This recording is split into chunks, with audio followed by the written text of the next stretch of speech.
we're recording in both now. Exciting. So exciting. Very fun. I'm so freaked out that I've done something wrong. I'm like so worried that I fucked this up somehow. And I'm so, hold on. I'm going to. All right. Great. I think we did it. Oh, fuck. Where's my notes? Okay. Hold on. There's so much happening.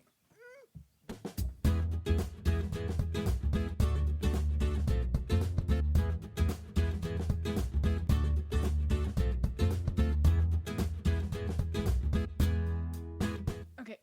Hi, Alan. Hi. How are you? I'm doing well. How are you? I'm good. We're recording. I love that you never give me a heads up. You're just like, all right, we're recording. And then I was like, okay, when are we starting? You just launch right into it. We're going to start now because if we don't start now, we'll never do it because I'll just keep testing the new audio setup until the cows come home. And I don't even have cows. Until someone's cows eventually end up here. End up somewhere. Send your cows. Please do not. I'll give you Aaron's address. This is not a bovine safe locale. Not a bovine zone. Yeah, no. Hi, everyone. Welcome to the Fic List. Welcome back. Season 5. 5. The 5th season. Neither 3 nor 4 nor 6 nor 7. It is 5. 5 is the number of the counting. The number of the counting shall be 5. What is this in reference It's to? a very badly recalled Monty Python thing. I was wondering it was Monty Python, but I couldn't remember. It is. From what. I couldn't remember. It's a whole bit that I used to have memorized, and it's gone now because I have memory issues. You just keep learning new things, and so all the things you haven't used in a while are being like put on the back. Yeah. So it was like it was as if I had made a really sad, like fake bag of like a knockoff. Like, you know how sometimes you look at designer knockoffs and you're like, that's not even close. Did you even try? Yeah. It's like that. I didn't really try, nor was I successful. Anyway, moving on. I loved it. Great. So season fucking 5. Yeah. We are trying a new audio setup, as you've heard. So if there's some hiccups, please give us some grace. But we're hoping that it's not hiccups and it's all good. Yeah. God, do I hope I didn't fuck anything up. I'm the one behind the sound mixer. It's a mixer, guys. And if anything is wrong, then it's my fault. Yeah, we will all be blaming Aaron. As you should. As a community, if you're on the Fic List Discord and you hear this and it doesn't sound great, we're all gonna shout out Aaron. Yeah, you'll just go, shame, and like chant. Speaking of the Fic List Discord, there's so much to catch up on in this here episode. And I don't know if we should save it for the end or do it now or just like pepper it in like little surprises, like little nuggets along the way. I think we could probably do a mix. So Okay. I think there's some things we can talk about. Like for one, we have a Discord now. We do. We've had a lot. We've been on break for how many months? Well, in theory, we started a hiatus in end of January or mid-January. Yeah, and it is now early May. Mid-May. Oh. Surprise. Surprise! Happy Mother's Day to all the mothers out there. Yike. Okay. Yeah, it is literally Mother's Day. Anyway, yeah, so that's like 5 months. Thereabouts, yeah. I'm also bad at 4-ish math months. now. Yeah, okay. So in those 4, 5, the number of the counting shall be 5 months, we've started a Discord server. Yes. I am on there. Alan isn't really. I am much like my TikTok presence, a cryptid Yeah. amongst our own social media. Somebody did genuinely post on our TikTok, will we ever see more of Alan? No. And I said, I'll try. And they said, okay. Oh. So you have been requested. I am so sorry, you all. I'm just so bad at it. I'm like, I don't know what to say. Yeah, he's a shy I lurk. boy. I react to true. certain things where I'm like, oh, that's fun. Yeah. And it's like things that were posted like days ago because I also don't have notifications on my phone. So I'm like, that was fun from a week ago. And I just throw a little heart on it. Yeah. Well, he's a shy boy. I'm a shy boy. It's okay. I'm not. I'm neither shy nor a boy. And so, yeah, so there's a Discord. It is 18 plus, like straight up front. That is like a thing. So if you hear Fic List Discord, I want to participate. Awesome. You totally can. But just bear in mind that it's 18 plus because there's a whole channel that's called Let's Be Horny. And let's be real, it is not contained. Yeah. That's everywhere. There's swearing, there's smut. It is what it is. And I was like, not with children in the space. Like, no. Yep. So it is an 18 plus Discord, but it is really fun. It's mostly all like old magicians friends and a couple of fandom friends that we've made along the way. Folks that we tested it out with, some folks from TikTok who were mutuals who we kind of trusted and knew. Got a soft launch. Yeah, and we're just like, all right, let's give it a shot. And it seems to be going really well. It's been really fun. So that's a thing that we do now. Yeah. Thanks to Mai for all of her help with setting that up and with moderating. Because, wow. That was a whole different sphere that Mai just leaned in and helped with. Thank God, because I was like, I have no idea what I'm doing. But longtime listeners of the podcast will know and love the name Mai. Yeah. Hi, Mai. We love you. Mai is our moderator for the Discord. And I was like, how do I do this? And within 5 minutes, she was like, I've set up all the things. I just need your permission to do X, X, and X. And I was like, how do I give you permission? She would go into settings. And I was like, great. Perfect. That was how it all went. And it was really, really good. It worked out great.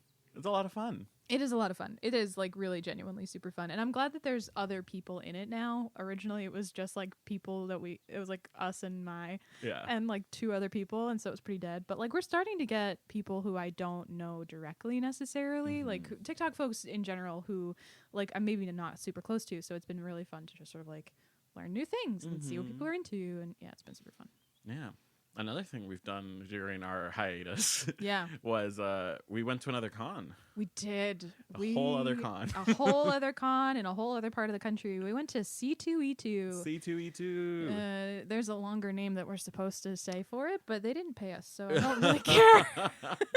They were like, we don't like being referred to as C2E2, and we were like, Chicago something.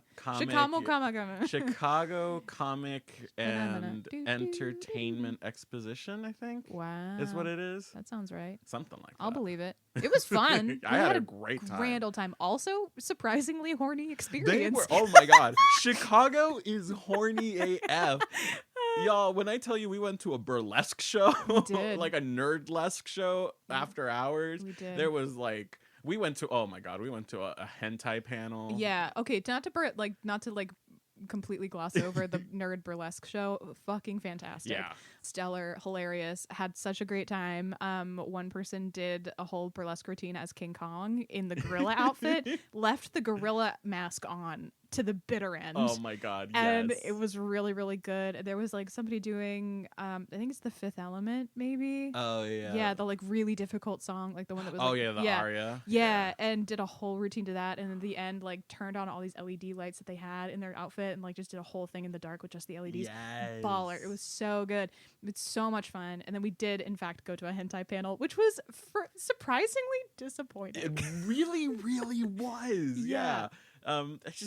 Have you ever been trapped in a room with a ton of horny people watching hentai on a projected screen? It's like you fear for your life at a moment. You're like clutching your pearls and you're like, am I gonna make it out of this space alive? Yeah, but also like it felt like we were all collectively a little bit cockblocked because I was expecting like a very like well thought out and like provocative. I was expecting provocative. Sure. I was like, it's hentai. If I do not see some like disgusting shit in the next hour, like what is the point? True. But like the moderator like was I guess doing their best, but like didn't really put a whole lot of planning into it, so it felt very off the cuff and very sort of like throwing stuff at the wall and making the same joke over and over, which was kind of a bummer because I was like, you have a room full of people who are super down for what you're talking about. It was a bit of a miss, but it was fun. It was cool that there was so many like varied panels to go to. That was super fun. And overall, total win of a weekend. Absolutely. We had a great time. Our panel surprisingly well. Like we always go into any panel and we're like, if 2 people show up, we've succeeded because we're always like, we're not popular. No one knows who we are. We still are like very much the like in our heads, like no one listens to this podcast, but like a fair number of people do come to find out. And also, if you don't listen to the podcast, we are really good at putting together panels that are attractive and then end up living up to what the expectation is or exceeding expectations. We set the bar on the floor and then we do a running leap. And just like we're good at events. Yeah. So that is super nice. And we had probably a crowd of like 35 or 40 on a Sunday afternoon. Literally one of the last panels of the weekend. Yeah. Like we left pretty much immediately after our panel ended because we were like, we got to get to the airport. Yeah, we got to get your plane. Yeah, we got to go. But it was absolutely bonkers to me. And they gave us 60 minutes of content time, which is 15 minutes more than we usually prep for. And we were like, well, we'll do our usual sort of shtick. And then at the end, if we have time to spare, we'll open the table up for, open it up for questions. And then we'll probably just go, because at the end of the day, like, how many people are going to really have questions? Yeah. We had a line of people with incredibly thoughtful and interesting questions who asked, like, we wanted to talk to them more. I was like, I wish we had done more time for questions, because people had such great insights to talk about, or like really like complicated things to discuss that like required more nuanced answers than we were able to give in 30 seconds. I was like, fuck, you guys are cool as shit. And I want to hang out with every single one of you now. So if you were at that panel, like, thank you from the bottom of our hearts, because we had a fantastic time and we do want to go back. Yeah, thanks for coming and spending your Sunday afternoon with us. Yeah, it was great. Here's to next year, maybe a Saturday. Fingers crossed. That'd be great. We'll see. Yeah, we're also hoping it might parlay into New York. Yeah, fingers crossed. Did you see that email? I did. It's in the inbox right now. Yeah, I saw it come in and I was like, oh, that's going to be fun for Erin. It is. So we're going to have to work on it. We're actually going to put in a couple of different ideas to New York, and stay tuned, because we have no idea if any of it's going to go or not. We'll see how it goes. Yeah, exactly. If not, we're already confirmed for AwesomeCon, so you're in the DC area. Yep. When's our panel? Is it on that Friday? It is. It's Friday night, and we are featured panelists. We're featured? Oh, yeah. What does that mean? We've been on the website for months. Oh, true. Yeah. Which was hilarious because, so last year, as you may recall, friends, we did a panel at DC AwesomeCon that was OTP or no TP, battle cosplay pairings, whatever. Yeah. And a tournament of cosplay pairings, excuse me. And yeah, thank you. And it went really, really, really well. It was chaos incarnate. Right. But we wound up with Blackbeard from Our Flag Means Death and the Joker, like the newer version of the Joker. Yeah, as our final ship to end all ships. We gave them paper Walmart crowns and fairy wands that we got from the discounted Pride section. It was glorious. It was so cheap. And we gave out candy. And it was just like so stupid, but it was so fun. And everybody was like, that was the most fun cosplay thing I've ever been to. I love that it wasn't this like really intense competition. It had nothing to do with the quality of cosplay. It was just stupidity abounded. And we were like, perfect, that's our brand. And so this year we reached out to AwesomeCon again, or they reached out to us, and we were like, well, what do you want us to do? Because this will be our fourth year? I think it's our third. It'll be our third AwesomeCon. Yeah. And we were like, well, do you want us to do the same thing? Do you want us to do something new? And they were like, let's do the same thing, but we'll give you a bigger stage. And I was like, okay. And they were like, oh, by the way, can you send us your photos from last year and also the description? And I was like, okay. And so we sent stuff over. And then Caitlin texted me, was like, did you know that we're on the website? And I was like, I didn't even know we were confirmed panelists. I guess they're going to have us. And so we've just been sitting there like, we're featured program. Like, we are going to do like. We were part of the marketing, and they hadn't even told us we were coming back yet. Which was wild. But like, super grateful for the opportunity. They're giving us double the amount of time. Fun. Which we still need to have a Zoom call about. Frankly, we still need to have a conversation about what we do with that. We're going to figure that one out. I think we're going to vamp a little bit more than we did last year, but that's okay. We're going to do a little bit more prep this year than we did last year. Yep. Last year we just wung it a little, and that was fine for 45 minutes, but now we have an hour and a half, and we can't fuck that up. You can't really wung an hour and a half. Yeah, we can try to. Right. We'll give it our best shot. Yeah, but I don't think we're that funny. Fucking rude. I'm not. I'm going to run out of shit to say. This is my time. I've got my stand-up list, my stand-up jokes that I've been meaning to try out, so I'll just go through some of that for an hour. So yeah, we're doing a lot of events. We're doing a lot of stuff, even though we haven't done episodes in a while. Yeah, we've been active is what we're saying. Yeah. It's just it hasn't been episodes, but that's in the past. We're here now. We are here now. I think, do we want to, like, how are you, Erin? Like, I feel like we did jump into some people who may not have not listened to us since, January might be curious. Yeah, I'm good. Everything's fine. I have a new job, which is good. I'm a little worried about the debt ceiling crisis, which isn't good. I would love to live through some precedented times. Just once. I feel like as millennials, we've seen a lot, and I didn't really need this one to be checked off the little bingo card of apocalyptic American bullshit that we were going to do. But, as of the recording of this podcast, we still have a debt ceiling, so... Lovely. Yeah, we're fine. That's How great. about you, Alan? How you doing? I'm okay. Yeah, I'm good mostly. Yeah. I think work's just been a little stressful recently. You've been doing a lot. Yeah, it's hard because I've been at my job now for a year. Congrats to me. Woo, little flag. Congrats to me. Congratulations to you, Alan. Thank you. You were like, it's just one of those like situations where I was like, I can't believe it's been a year, but also wow, I feel like it's been a year longer and less than a year, if that makes sense. Yeah. And also, it's conflicting because I love my new job. I love the care that is given to the staff, and I feel very cared for. However, we're small and we're doing a lot, and so it feels like we're always just grinding like our nose to the grindstone. It just it feels like it never ends, and it's just hard to like kind of try to live with that. Like I am happy with the environment, but the work part of it is starting to feel a little something has to give, like unfeasible. Right. Yeah. Bummer. Yeah, but I think, I'm hoping that things slow down, hopefully, closer to summer. But otherwise good. Yeah, I feel like I've made a lot of steps in my self-development. Yay. I feel more like centered as a human person. I feel like that for you. Yeah. There was a really rough spot of like 2 to 3 years. You're like the last how long has it been since 1990?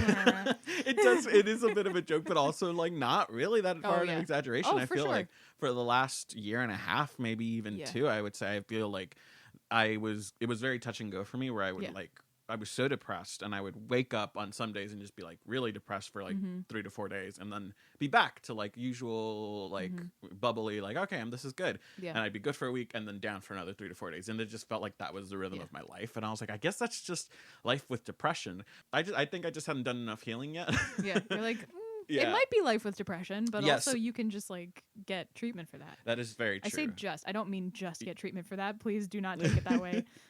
But you can be treated for depression, and hopefully things will improve. Thank you. That is a very good point. Yeah, I feel like I was living under the impression that I had gotten my depression as under control as it was going to be.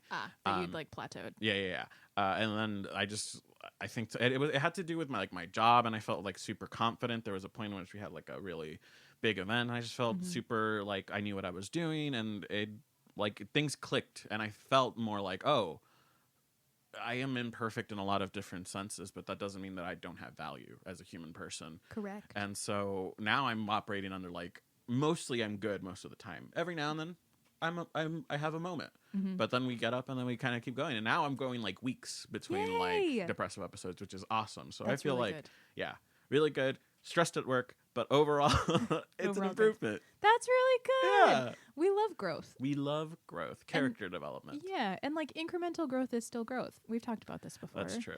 It's like slow and steady wins the race, and there's nothing wrong with that. Yeah, Yay. I appreciate that. I feel like my mental health has been significantly better than since I got my new job. Yeah, like there's been a marked improvement. You're like, yeah, you can tell. I feel like I'm myself again. Yes. And if in my case, like a lot of my mental health problems were deeply circumstantial.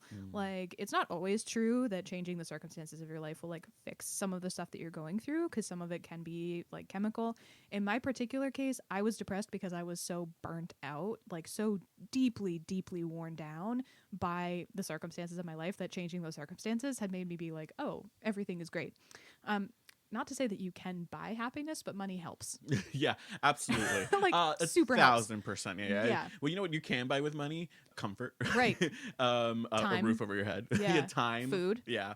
It's great. And the security of knowing that I'm probably not going to like lose my apartment anytime soon, like things like that. So yeah, it's been a real steady improvement, and I can actually I've been sleeping again. Yeah. We talked about this. There was a period of time where I was not sleeping, and it was really, really bad, and it was just really painful. Like I've started going back to the gym. Ooh, look at her. To the gym. I am picking things up. I am putting them down. And I am going, woohoo, I picked them up and I put them down. I'm mostly doing it out of spite. But spite is a hell of a motivator. Yeah. But I was like, you know what? I want to be strong. I want to be like Scorpia. That's who I want to be like. I want to be able to pick up my friends and yeet them around. And I just feel better. And I was like, in order to get to the gym, I have to get up at 6. And so it's been something that I've been able to do. So I've been able to go to bed and able to wake up up. And like that just was not even remotely in the cards last year. So it's been a really, really significant improvement. And in my case, it was very much aided by changes in circumstance. Yeah. That I got very sort of lucky to have, and it worked out really great. Well, also, like, but you made that happen. You know, you applied and you did the interview, and like you made the change that you needed in order to have a life that feels more authentic to who you are. So kudos to you. Thank you. Combination of, opportunity presented itself and work was put in to make the opportunity happen. Yeah. That combo of things. We love it. We do. And now we're like, and now now what you've all come for. The big show. The show. 25 minutes into the recording. So let me ask you, Erin. I know we usually don't follow like a tag for the first episode back on a season. What are we doing this year? So in the past, we've always been like, we're just gonna do vague pride fic. We're gonna do gay shit. Yes. Which is what we should do always. Correct. Always. Yeah. If you have the opportunity to do gay shit, you should. In this particular case, we did decide to choose a specific tag, and I think it's gonna be litty titty. It's gonna be real intense. We're doing coming out fic. Yes. Happy Pride, motherfuckers. Happy Pride, motherfuckers. Yeah, I love Pride. Oh my gosh, it's so exciting. Every year I go down the same, I love Pride. And it's like, yeah, I know. Yeah, we've heard. We've heard. That's not new information from you, Erin. But still, it only comes around once a year, you know? If you're a coward. Oh. Pride is every day, damn it. You know what? Touche. Touche. Don't forget about Pride 2, Electric Spookaloo, coming in a couple of months. Yep, I'm currently wearing my Target Pride overalls. Cute. Which I'm very happy about. I did not even notice. Yeah, I like them. They're very subtle. Oh, yeah. Oh, that's adorable. They've got the little hearts on the tummy. They're essentially, it's a black like overall situation, and then you've got some very cute rainbow color like hearts, or hearts in every color of the rainbow. Yeah, the one thing I don't love, and Target, I think we need to have some words, is that there's no Ace Pride in their collection, like at all. Devastating. And there's not even purple hearts on my tummy right now. I was like, that's in the flag. Yeah, like where'd purple go? Where'd it go? You got rid of it. There's like, it stops at blue. Yeah, I was wondering. I was like, I think there's a color missing. And it's my color. Oh no, you fuckers! Assholes. Which I knew when I bought. I was like, all right, fine. And then I also got the little collar pin thing that has the flags. Doesn't have the Ace flag on it. Oh. And I was like, I'm glad it has the trans and non-binary flags on it. Sure. And I'm glad that it has the bi flag on it. But I would love an Ace flag on a thing that I'm going to put on my Ace body. Yeah. So that was kind of a bummer. So Target, next year, you and I should talk. Yeah. And we'll do some designs with some Ace flag. And the Aero flag would be great too. Oh yeah. Because there's never an Aero flag on anything. It's true. Listeners, I would love to hear what would you want to design for like a Pride collection at Target? What would you want? Coming out Pride things. Yes. Woohoo! Are we gonna talk about our own coming out stories now? Are we gonna talk about the fucking phenomenal question? Yeah. I have so many questions. We didn't talk about this at all before we turned the recording on. When do we ever? Though? Never. Welcome to the fic list. Welcome to the fic list. I think that we probably don't have the copyright to that. It's fine. We did less than 10 seconds of it. I don't think that's a real rule. That's the true legal rule. I, as a copyright lawyer, know. When did that happen? I'm not a copyright lawyer. That was Erin's big change. She became a lawyer. That's why she's like, this financial security. Yeah. Anyway. Yeah. Back to the question at hand. Man, we are this episode meandering. is never gonna happen. Yeah, we're never getting this out. We're still in the closet. Oh no. Oops. It's just hard to take that step, you know? Yeah, it's really tough. I think that maybe let's talk about it now. Okay. Yeah. How'd you come out, Alan? What a phenomenal question. Did you? Yeah. I actually don't know that I know this story from you. Well, because we don't really talk about it. I would have a really hard time like pinpointing when I would say like I came out. I think I'm one of those people that I kind of always knew, and my insecurities never had to deal with my sexuality. I was always insecure about my body and all of those other kinds of things. So to me, that took up the brain space. And then the gay thing, I was like, yeah, of course, just add it to the pile. We'll deal with it later. The gay thing was secondary. Exactly. Like, yeah, whatever. All right, so fine. I think in 7th grade, I came out as bi. Yep. Yeah, which I know, it was a different time, and hey, it is totally fine. That wasn't a of judgment. No, it was an of I did the same thing. I also did that. It's just I don't like the idea of like the way I've always said it before was like, oh, I like used that like stepping stone because I think I was like 75 to 80% sure I was like gay. Right. But I also had not had any relationships. So I was like, maybe I just haven't met the right person. Yeah. And so I dated my best friend when I was a freshman in high school. And when I did not feel anything past platonic, I was like, fuck. That's not good. Yeah. And so then I had to come out there. I think there's just, it was kind of a rolling coming out process for me. I remember the time when I told my parents, I told my mom found out first from a, oh, this is dark. It's sorry. The content warning for some, like I'm in a better place now, but when my mom found out that I was that I liked men, I was in the 7th grade and I was in like acutely depressed and like was writing really bad poetry about one of my friends that I had feelings for, and I was also in the same poetry I was talking about how I was idealizing some things I should not have been idealizing. I think I know where that's going. Yeah. We don't have to push it any further than that. That's okay. It's weird to talk about. And I'm not in that place in my life anymore, but it was a moment in which I was just acutely depressed and felt super alone. Right. And my mom found the poem. And to her credit, when she came up to me and talked to me about the poem, I told her about that. And she's like, that's not what I care about. It's the other part in this poem. I was like, oh, yeah. And then we had a good cry. And that was how I came out to my mother. Good mom. Yeah. And then a few years later, my mom was like, you should talk to your father. And I was like, I don't know. I feel uncomfortable around him. And she's like, okay. And I was like, and I told her, please don't tell him that. And she said, yeah, of course I would never.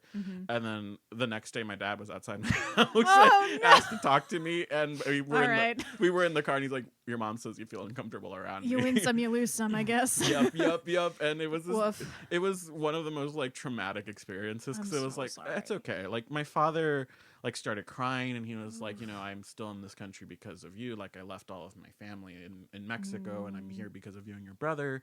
And it really hurts to hear that you feel uncomfortable around me. And then I had to be like, okay, well, I'm not being a dick, but also I am gay, and you have made your feelings about that amongst, I grew up listening to a lot of like Mexican slurs for it. Right. And I was like, that's my truth.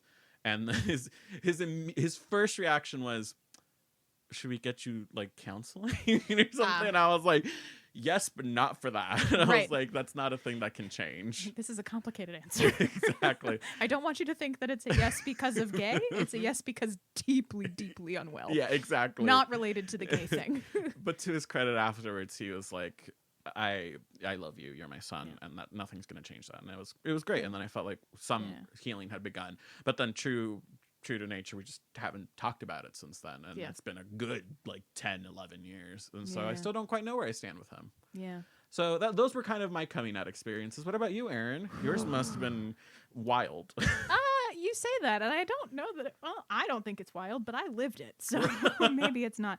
I'm sorry that happened to you. I'm also glad that it worked out well for you and that it wasn't worse, I guess. Like, that sounds like a shitty thing to say, but like obviously coming out can be very dangerous, and I'm glad that it was not, you were not in danger. In my case, I knew this is a thing I've never admitted before to literally anyone, so this is a Fic List exclusive. I found porn really early.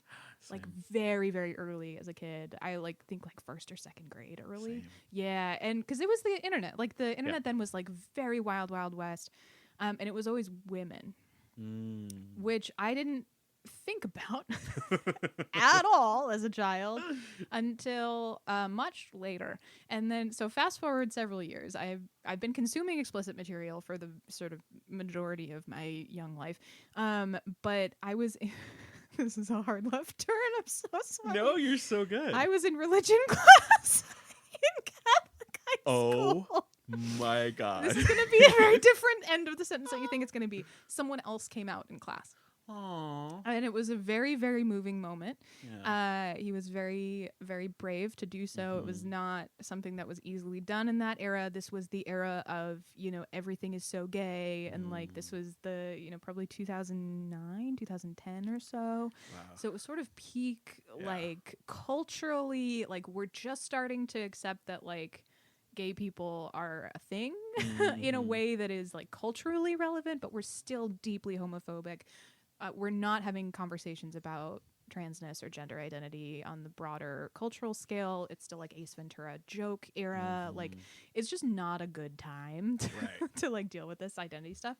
And as we sort of ended the class, a lot of us went up to the student who had come out, and I gave him a hug and I whispered in his ear, "Me too." Aww. And he gave me a big hug and was like, "All right, cool." I immediately came out to all of my friends. Yes! Because I have never been able to keep my own secrets. Not once. Once I have a like realization of something, it's over. I have to talk about it. And hence podcast. But yeah, and everybody was super chill. I think all of us have come out as queer later. This is a thing that happens. Right. We had like, secretly found each other, and I don't think any of us really realized that we were queer. Anyway, totally fine. We get to the end of my senior year. I didn't really come out with a label. I think I mostly landed on bi because I was confused. Like, I knew I wasn't straight. Right. And the only option for not straight that I was aware of at the time was bi. Yeah. Which felt pretty culturally true. That's where we were in that moment. Yeah. It was like, you're either gay or not. And then if you're not gay or not, I think if you had a little bit more nuanced conversation or understanding of queerness, then you were talking about being bi. And right before I graduated high school, I was in the car with my mother. All of these conversations happening, cars with me, important conversations. We went to Burger King for dinner. Aww. It's important to know that there was Burger King in the car. Burger King was involved. And I had sponsors. Yeah, I forget what I said, but I did tell her that I was bi. Yeah. And she dropped her giant soda on her lap in the car. Oh, no. Most of it stayed in the cup, which That's was good. But she was very, very surprised, and she dropped it. And then she went, "Okay, is this why you're going to women's college?"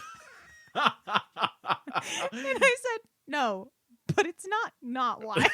But it may have played a factor. It may have been one of the factors. And she was like, "Of course." She was like, "That's totally fine." I don't think she was surprised. Like, I think she was surprised I told her. Yeah. I'm pretty sure everybody clocked me as queer long before I ever really clocked myself. I'm pretty sure everybody knew I was, because I'd never dated or whatever. It was wasn't a thing. Fast forward to college several years later, I was out as queer and like didn't really love labels, whatever. Discovered asexuality and was like, "Oh, yeah." Yeah. And a friend was doing a project on queerness in theater, and I was in my dorm room. Mary was like my best friend in college and best friend now. Hi. Was like in the room. We were just like dicking around, and I was doing this interview for this project, and that was the first time I was like, I'm asexual. And it just kind of happened. Aww. That was like, it hadn't really landed for me before that moment. I was like, oh, this is the thing. And when the friend who was doing the project left, Mary was like, "Are you?" And I went, "Yeah, I think so." And that was just kind of it. And ever since then, I've been queer and ace. Love that. I did a couple years ago. I didn't really tell anyone else. I didn't make like a whole thing of it. I just lived my queer little journey, and I was like, if other people can't figure out what all the rainbows mean, that's on them. Right. Like, at this point, I can't deal with this. And I don't usually come out as asexual to people unless I know and trust them, because a lot of people have weird reactions to asexuality, including like friends of mine have been kind of shitty about it in the past. So I was like, let's not do this unless I'm like very specific. Unrelated, I recently came out to my mom as ace, and she was like, "Oh yeah, like my cousin, her cousin." And I was like, "What?" And she was like, "Yeah, that sounds about like my cousin." And I was like, "Oh." And she was like, "Great, that makes sense." Aww. It was super chill. I fucking love my mom. Yes, we love your mom. Yeah, she's so good. I think she gets that more than she gets queer, honestly. She was like, I don't know. She's like, the word queer has connotations for her. Anyway. Yeah. So I did, however, a couple years ago there was a conversation happening at a Thanksgiving dinner table, and somebody used the word fairies to describe a group of people. And I said, "Yeah, me and all the other fairies in DC," person's name who was being an asshole. Yeah. And the silence at that dinner table. And I was like, okay, great. And everybody moved on. And then my aunt came up to me and was like, did you just come out at my dinner? And I was like, did you not know? And she was like, no, I wish you had told me. And I was like, I'm so sorry. I really thought you knew. She was like, I mean, I kind of guessed. Right, I had my thoughts. Yeah. And then none of the men at that table picked up on it. Not one. So Shocker. I, to this day, don't know if my dad knows I'm queer. Ooh. But at this point, it's a joke. It's like, how long? Until the penny drops. He must know. He must. I bet he probably like knows deep down, but I don't know if he like intellectually has made that leap. Yeah. There's a piece of me that I'm like, if he doesn't know by now, that's his fault. That's on him. Yeah, that's a lack of critical comprehension skills that I just can't help you with. Right. Beyond help. Yeah, my male cousin was very surprised by me talking about a crush on a girl. At one point, he went, "A girl?" And I was like, where have you been? I came out to your face at the Thanksgiving table 2 years ago. Like, this is not new information. Oh, man. Yeah. And then I just kind of live my life out. Like, I don't really do like big coming outs anywhere anymore. It's just like one of those things. And that's what I think one of the things that people don't talk about is that there is the coming out and then there is being out.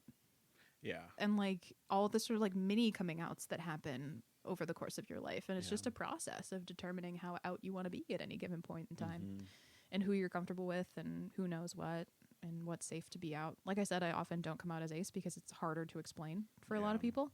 It's a whole bummer of a thing. We'll actually talk about it later. Yeah. Yeah. Foreshadowing. Ooh. Yeah. Anyway. So that's our coming out That's stories. our coming out, yeah. We're 42 minutes into the episode and we have not talked fanfic We'll yet. cut so much of that. We're going to cut a lot of it. So much of it. Or not. Fuck it. Fuck it. It's the first episode back. We had to catch you all up. It's Pride. There's so much happening. You know? We'll just speed through the summaries so we can talk about the fics. Yeah. That's what something that we're both known for excelling at. Notoriously good at. Yeah. Okay. Okay, I think you should go first with the fic that I sent you. Okay, I was going to ask that question because both are really sort of long and have interesting things to talk about. I agree. Yeah. Okay, so coming out. Fan fiction. What did I send you, Erin? Thank you. You sent me a fic called South Downs. It is by Summer of Spock on Archive of Our Own, aka AO3, the fan fiction website. For anyone who's new here, that is a very, very good place to begin your fan fiction journey if you're interested in reading fan fiction. The fandom, dear friends, is Good Omens, parentheses, TV, end parentheses. Woohoo! Unfortunately, I haven't seen Good Omens. Devastating. Yeah, real bummer. I'm sorry, Evelyn. I very recently watched it. Oh, really? Specifically because I was looking, as listeners of the show may know, I oftentimes have to go and search for my fics because I don't have a backlog. Fair. So I was looking through like coming out tags, and I came across this summary, which you're about to read, and I was like, I need that to work because I was so intrigued by the summary. 100%. So I watched Good Omens, loved it, and then came back and said, all right, it's gonna do. It's so fun. Such a good show. And season 2's just been announced coming end of July for anyone who is a fan.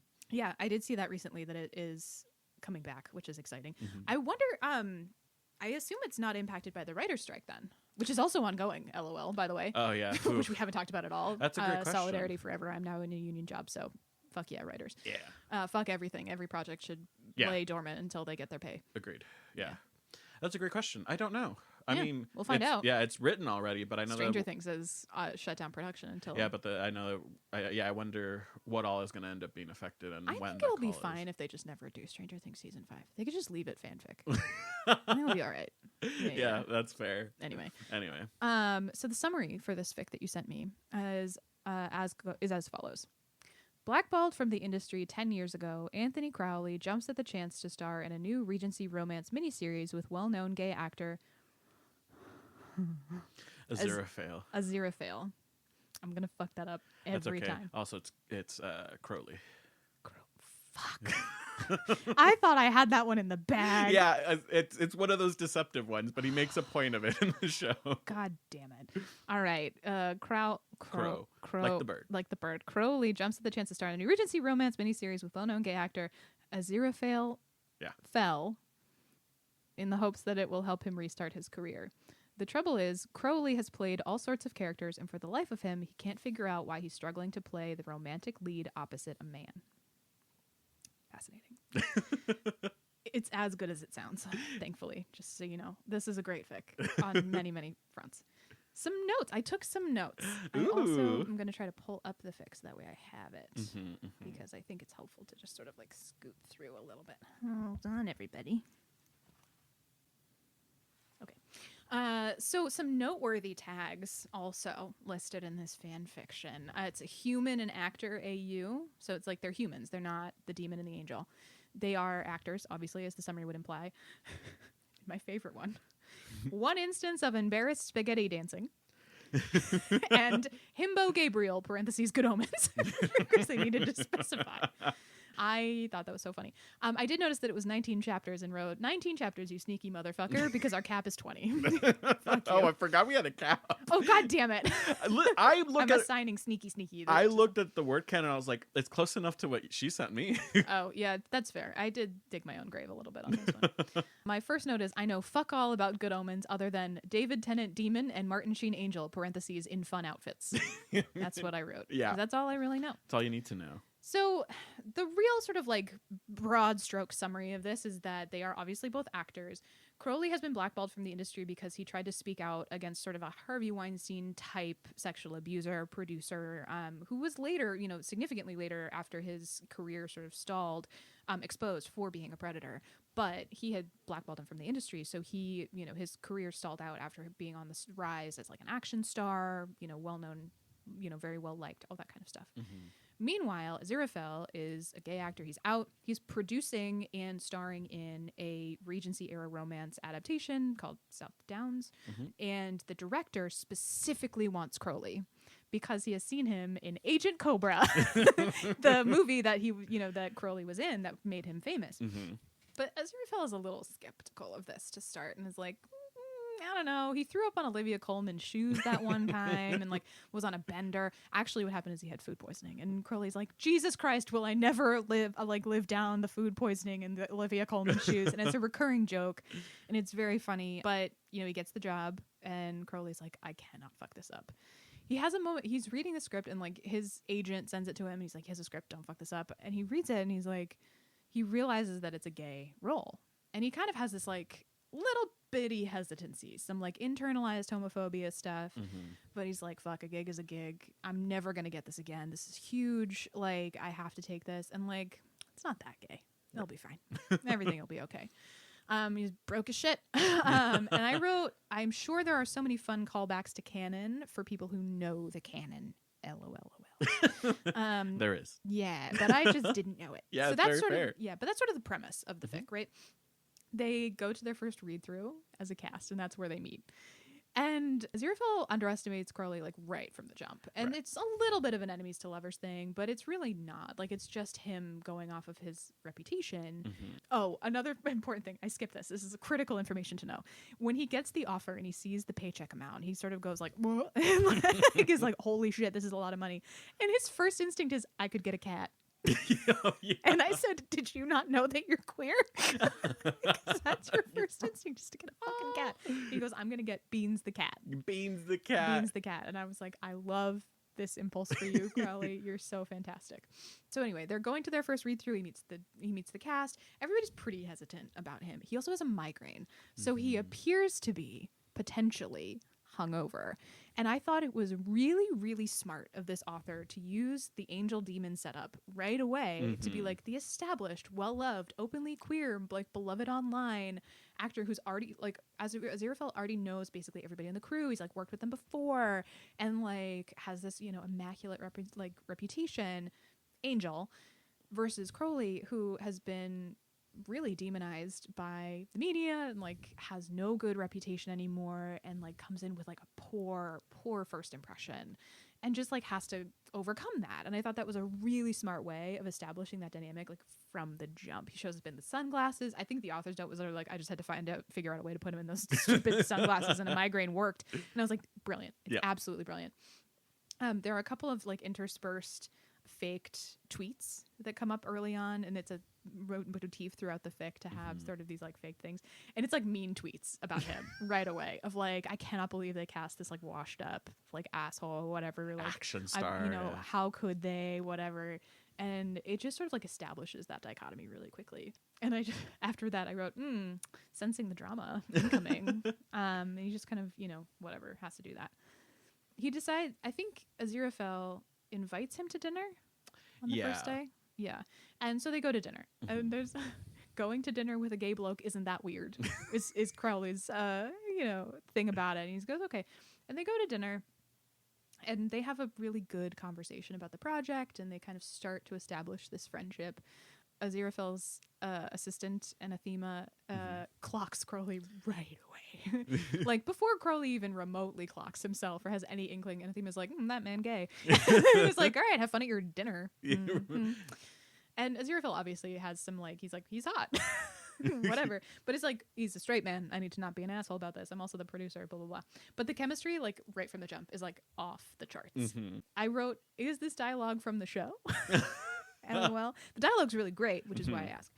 They have a conversation about why they're doing the project, which I thought was a really fun and interesting one. Crowley basically was like, money and a job. And Aziraphale says, and I quote, "I want queer people to see stories like this, to know they can have happy endings too, that they deserve them." End quote. Hi, hello, ouch. It was like, ow, that hurts me.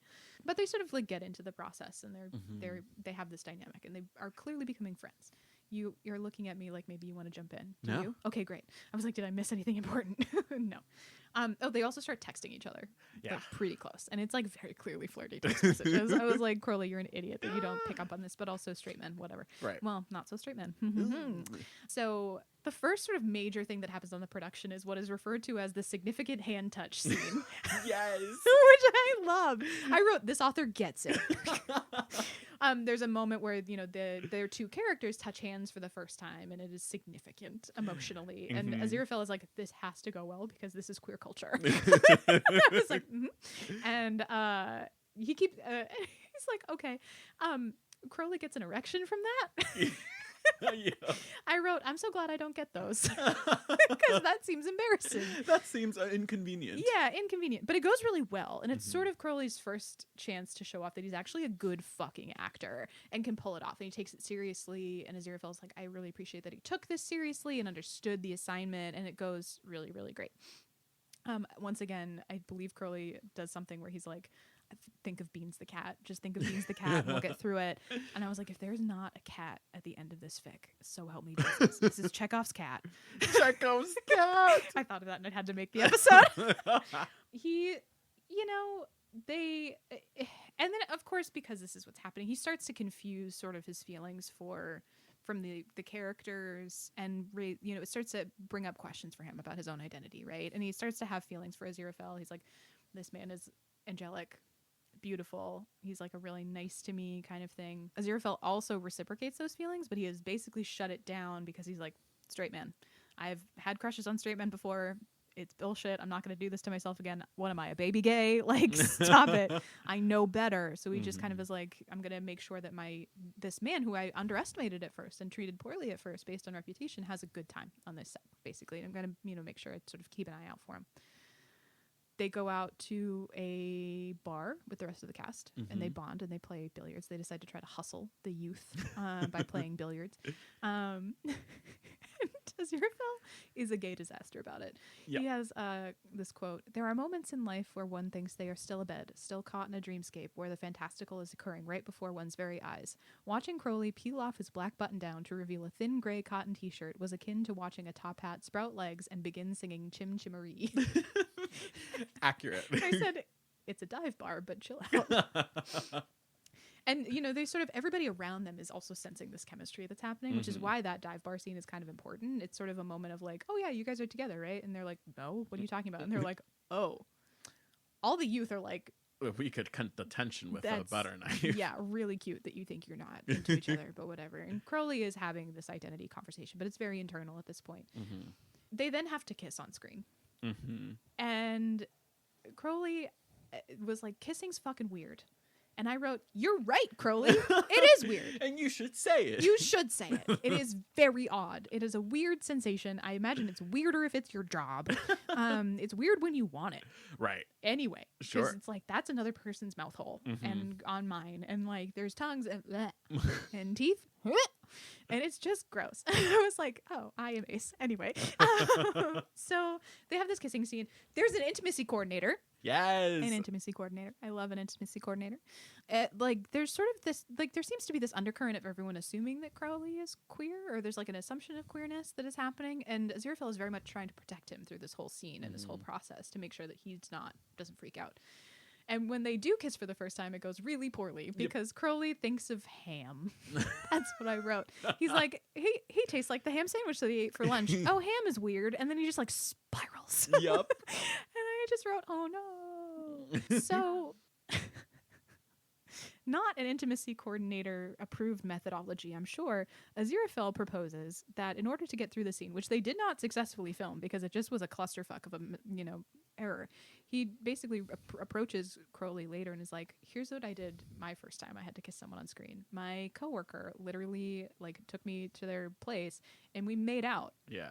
Like until really like it was so second nature that it was just totally fine. It was just like, a thing. Yeah. I was like, I don't think you approached the intimacy coordinator about this. I think you came up with this on your own. That seems like a bad idea, but okay, this is fanfic life. Well, I think also specifically there, Aziraphale is talking about when I first had to kiss a woman, because he's like, I'm very gay, and so I know that you are not gay. Right. He says to Crowley, but maybe like the exposure would help. That's how I got past that mental block. Right. So I think that's what he was trying to get at. Yeah, I think that was the attempt. And I was like, okay. Did he also maybe really want to kiss Crowley? Yeah, 1,000%. What I wrote was, yes, Aziraphale, kiss him on the couch Friday. Yeah. Well, they also get like rip-roaring drunk while they do it. True, as you must. Yeah. And they talk about, they start talking about just like dumb shit. At one point, Crowley is like, are you a cats or dogs person? And he's like, it's cats. And they go, it's the beans. And they're like, yes, I agree, it's the beans. So they just sort of agree on cats and whatever. And this is very much the beginnings of gay panic for Crowley, because he's like, oh, I was super into that. And it is something of an awakening for him, because up to this point, he's like fucked around with women exclusively, and he has not enjoyed it. And he's not had really any interest in it. Like he's always like, he kind of, as he said, and I quote, maybe he wasn't broken. Maybe he'd just been barking up the wrong tree. He then Googles, am I gay? In true Heartstopper fashion. Classic. And I just wrote, do not. And then it actually wasn't that bad. He goes to Reddit and he reads some stuff and he's reading about this. He's getting into queer online discourse or whatever. And just the horny train goes from 0 to 100 miles an hour. And he basically proposes to Aziraphale. He's like, hey, that went really well. Can we be friends with benefits so I can continue to try out all this gay stuff that I'm reading about? And Aziraphale is like, yeah, I guess so. Like, I'll help you be your gay experiment person. And like, it sounds a lot more serious than I'm saying it. It's actually really funny. Yeah. Like, it is a very funny fic. Like, the humor is in there, and the banter between the two of them, the banta, is really, really great. But the miscommunication also starts pretty early, where Aziraphale is like very much in the like, he is a straight man experimenting, and Crowley is like developing feelings. Right. And is actually very chill with that particular aspect of himself. The children outside are on the treadmill or on the trampoline. No, he's trying to start up the lawnmower. Fuck. Shit. Yep. Well, if you hear some humming in the background, it's my neighbor mowing the lawn. God damn it. Yeah. Anyway, he's sort of developing this identity, and he's like parsing through it, and he's like into Crowley. He's like, not only do I think I am something, I really like this man. He's really attractive. He's really nice to me, and I like him. So there's just the miscommunication that's happening right away. That's just sort of like bubbling under the surface, but it's not overly done, which is really great. I wrote, the friends with benefits tag coming in hot. They talk about basically a list of sex acts that Crowley wants to try. Oh, yeah, the list. It's really funny. They make a list. He says he probably needs to work up to double penetration. And I was like, yeah, you do. Yeah. You should probably try single penetration first. Yeah, and before that, there's a few other things you might want to mess around work through a couple of those things. I wrote, Crowley, I love you, and you're well within your right to be as horny as you are, but maybe cool it a little bit. It's like very horny very quickly. Yeah. And they sort of like go back and forth. They like spend some time in this weird middle ground where they are, fucking around basically. He has I have had some realizations about who I am, and now I'm reframing all of my previous experiences kind of thing. I think one of the things that I picked up on through this section was that Aziraphale was making an awful lot of assumptions about Crowley. Like a lot of assumptions. And I didn't love it. Like it made total sense in the fic, and it was a really well done sort of like undercurrent of what was happening. But it felt like he was making a lot of decisions for Crowley and making assumptions about what he wanted and why he wanted things that was coming from a place of self-preservation. Which was interesting, and it does come to a head later. At one point, Crowley decides that they're dating and doesn't say anything. And I was like, you need to talk about that. Yeah, it's very much two idiots in love who just don't communicate. Yeah, so bad. They have a sex scene that they have to film. That's sort of the next big thing in the series. And they prep for it, and it also, like, they do a rehearsal with the intimacy coordinator, and Crowley's like, it was so hot. Like, he was so, like, I was so into it. Blah, blah. And they do the thing on the real day, and he's like, fuck, that was so weird. I hated it. I was like, I don't want to have a sex scene in front of a bunch of other people. This is terrible. But they do have the butt sex after that. And Crowley says the butt sex first. And Aziraphale is like, you are not American. Please don't ever say butt sex to me again. He's like, butt sex. And it was funny. And then they sort of wrap filming. There's a whole back and forth. They decide that they are in a relationship at this point. I don't know if they like formally say that they're in a relationship, but Crowley starts having a discussion about whether or not to come out because he's very clear at this point that he's like, oh, I'm queer. And he's landed on queer as his label because he doesn't really like the definitiveness of anything else. He just knows that he really likes Aziraphale and that it's very different for him than any of his previous experiences with women. So he comes out to his agent, Bees, who I assume is Beelzebub. Okay, great. I was like, I know the demon names from BuzzFeed Unsolved and Watcher. So I was like, I know them. I thought you were going to say from the Bible. No, from various and sundry ghost-related and properties that I really enjoy. And Bees is also queer and literally was like, all right, cool, dude. Like, I kind of knew. Yeah, that's not surprising. And it's like only a fellow queer could come out like that, could react that way and get away with it. They have kind of a fight about the coming out. Yeah. Thing. There's a whole process. There's a whole sort of like back and forth where Crowley needs a new publicist. Yeah, well, it's a thing of where Crowley is sure he wants to come out because specifically because he's tired of now that South Downs has finished filming and Aziraphale's like off filming something else, Crowley's filming something else. And so they have like weekends or like certain days where they can kind of sneak around.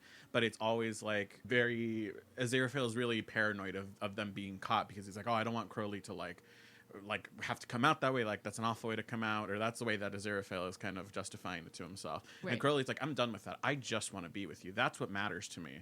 Right. And so if coming out is going to give me the freedom to do that, I'm ready to come out. Right. And then Aziraphale's like, I don't know about that. Yeah. Like, should you rush into this? And then that's where the argument kind of spawns from. So they have this argument. And again, this book comes back to Aziraphale making so many assumptions, right? Like, he's really projecting in a big way.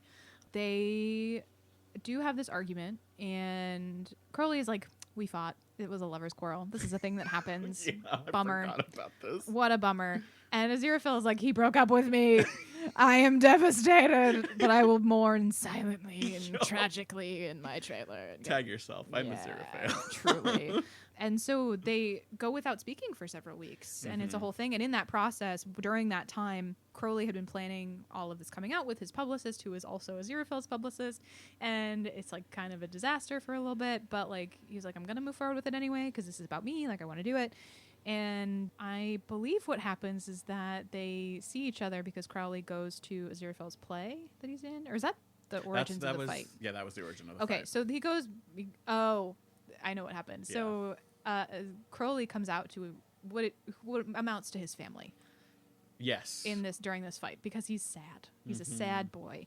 And he comes out to this very traditional man who's basically his surrogate father named Shadwell. And Shadwell's like, you can never trust the English. It's true. Which is so valid. And it's like a whole, process about that. Ultimately, what they do is they fuck it out. Ultimately. It's like what I wrote is like sex first, talk after. Yeah, that's what they do. But in this case, it actually did work out. They have some sex. They have some like makeup sex. And then they talk about what happened and like what is going on. And Aziraphale realizes that he is projecting and kind of apologizes for like, you should do what you want to do. And like, what do you still want to do this? What do you want to do? And they, I think it's kind of taken out of their hands though. Yeah. I'm trying to remember what that impetus is. Former publicist. Crowley's former publicist makes some disparaging commentary about him online based on the blackballing thing that he had gone through before. And in doing so, I believe other things sort of come to light for him. Like, it's just sort of like a whole thing. It just like expedites this whole process. Basically, it doesn't go as they had hoped, but they end up coming out. They're a couple. the actress that Crowley had been protecting all those years, who had experienced the sexual harassment, 10 years or so ago, comes out and says, yeah, everything he said is true. He's been protecting me for 10 years. I am no longer going to let him do that without, I'll take the falling again. He's not going to do that. And so his reputation is saved. The show goes super well. They are together. Everything is great.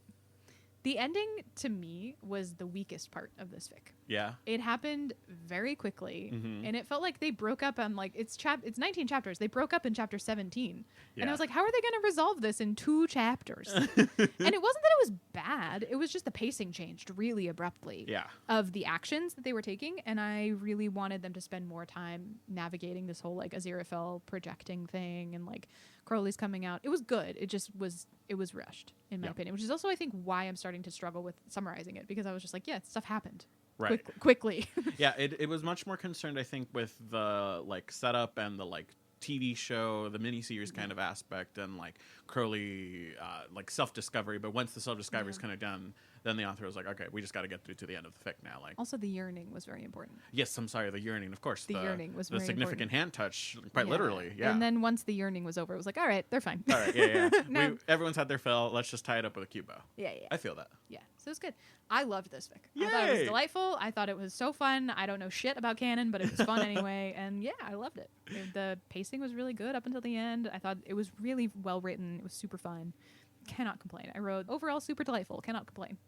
Love that. Good times. Excellent. Yeah. What would you rate it on a 1 to 5 scale? 4 out of 5. Okay. Yeah. Yeah. Let's do it. Great. Sounds good. Sure. Is that low or high? I don't know. I think it's high on your scale. That is high on my scale. Yeah. It's really well done. Yeah. Yeah. Breaking 4 on an Aaron scale is great. Yeah. It was super good. I loved it. Definitely. Awesome. That's Yay. great. Yeah, I'm glad you enjoyed it. Again, I read the summary and I was like, I was really glad that I could fit it into the coming out tag, because there was a part of me that was like, even if this doesn't work, I'm submitting. Yeah, for sure. Kind of a situation. I just feel like, as an actor, I don't often find good fics about actors or the acting process or a miniseries kind of thing. And I was like, I love that. This is someone who either works in the industry or did their research. Right. Yeah. It is very true to life and very well grounded in the mechanics of, acting and production and that kind of thing. One of my favorite really parts about that specifically is when they do, like you mentioned in the summary, they have the rehearsal with just the intimacy coordinator for the sex scene, and they're in their t-shirt jeans kind of a day, and so that's why it's electrically charged. It's just them and the intimacy coordinator, and then on the actual filming day, there's the camera operators, there's the director, there's other people there. They're fully naked. They've got the weird intimacy pads or whatever that goes between the barriers. The barriers between the your private parts, you know. Which is correct. Yeah. For a set. And I love that afterwards they were both sex is the furthest thing from my mind. I think there's a line where they were where they say that Aziraphale is walking funny because he's there's only so much fake thrusting your legs can take before you start to get sore. Yeah. Which I thought was hysterical. It was really funny. Yeah. It was super good. I had a grand old time reading it. It took me a little while to read through it too, which was nice. I had to kind of slow down and read through it and enjoy it, which is not always the case. I read fast, but it took me some time, which I liked that. I liked the pacing of it. That's awesome. Yeah. Woo. Strong start. Strong start. Oh, and he adopts a fucking cat. Chekhov's cat. I almost fucked up and didn't he gets a cat and names it Beans. Yeah. I was like, yeah. Ultimate wish fulfillment in fanfic. You get a cat and name it Beans. Yeah, incredible. So yeah, the cat does come full circle. Amazing. Yeah. So fun. Excellent. Also, never trust the English. Yes. That was really funny. That was pretty good. Yeah, Shadwell was essentially I don't care that you're gay, but you should find yourself a good Scotsman. Yeah. How dare he said he's like, I think the butcher's boy swings that way. I'll put him in touch with you. Yeah, exactly. He's a good Scottish lad. His biggest gripe is that Aziraphale is English. Yeah. Oh man, it was fun. It was a good time. Yeah. Yay! Woohoo! Excellent. Much excite. Much Very excite. wow. What did I send you, Alan? Oh man. Oh boy. Well, let's bear in mind we're at 1 hour and 12. Tough shit is all I can tell you. Fucked. Yeah, yeah, what it is. Tough shit to you. So sorry, listeners. It's not getting any shorter. We're going to be here a while. Yeah, we're going to be here a while is all I can say.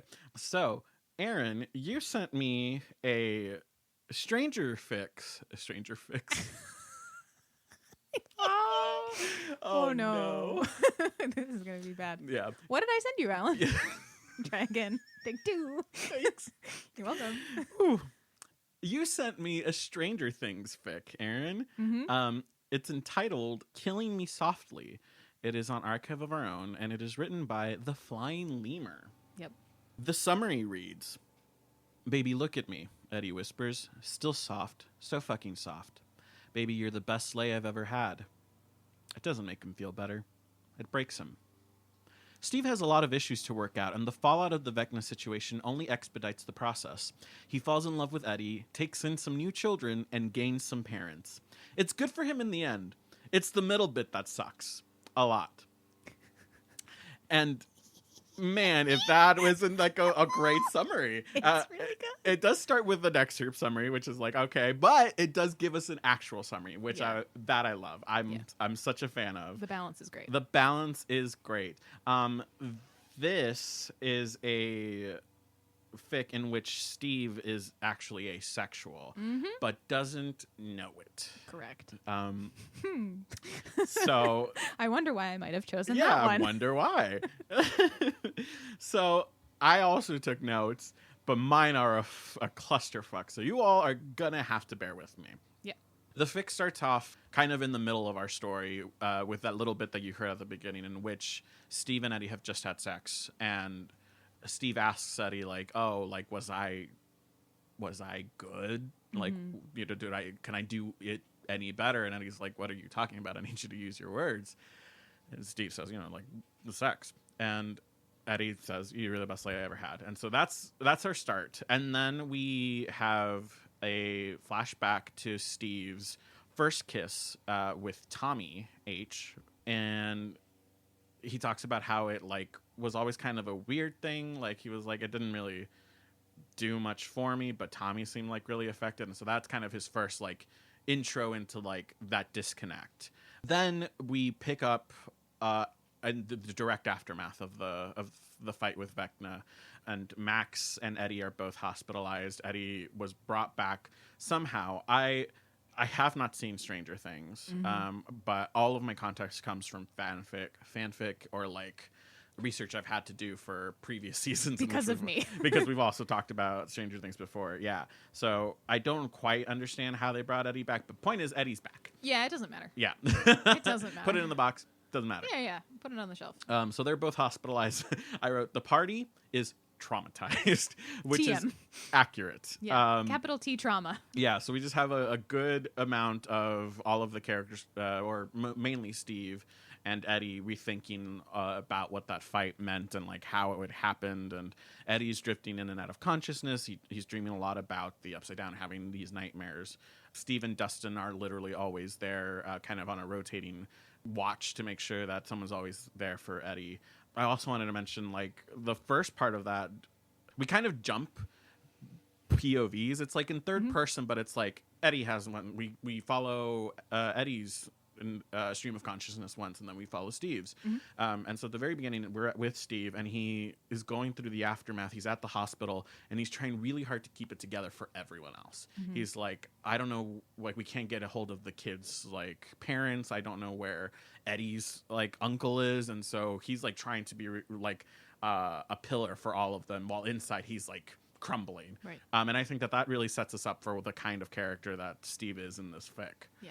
Eventually, Eddie wakes up. They brief him about all of the things that are happening in Hawkins, and his response is metal. Which I was like, so accurate. Yeah, makes sense. Yeah, that tracks for you. He heals enough to finally be discharged. Steve starts volunteering at the police department with Hopper, who is back.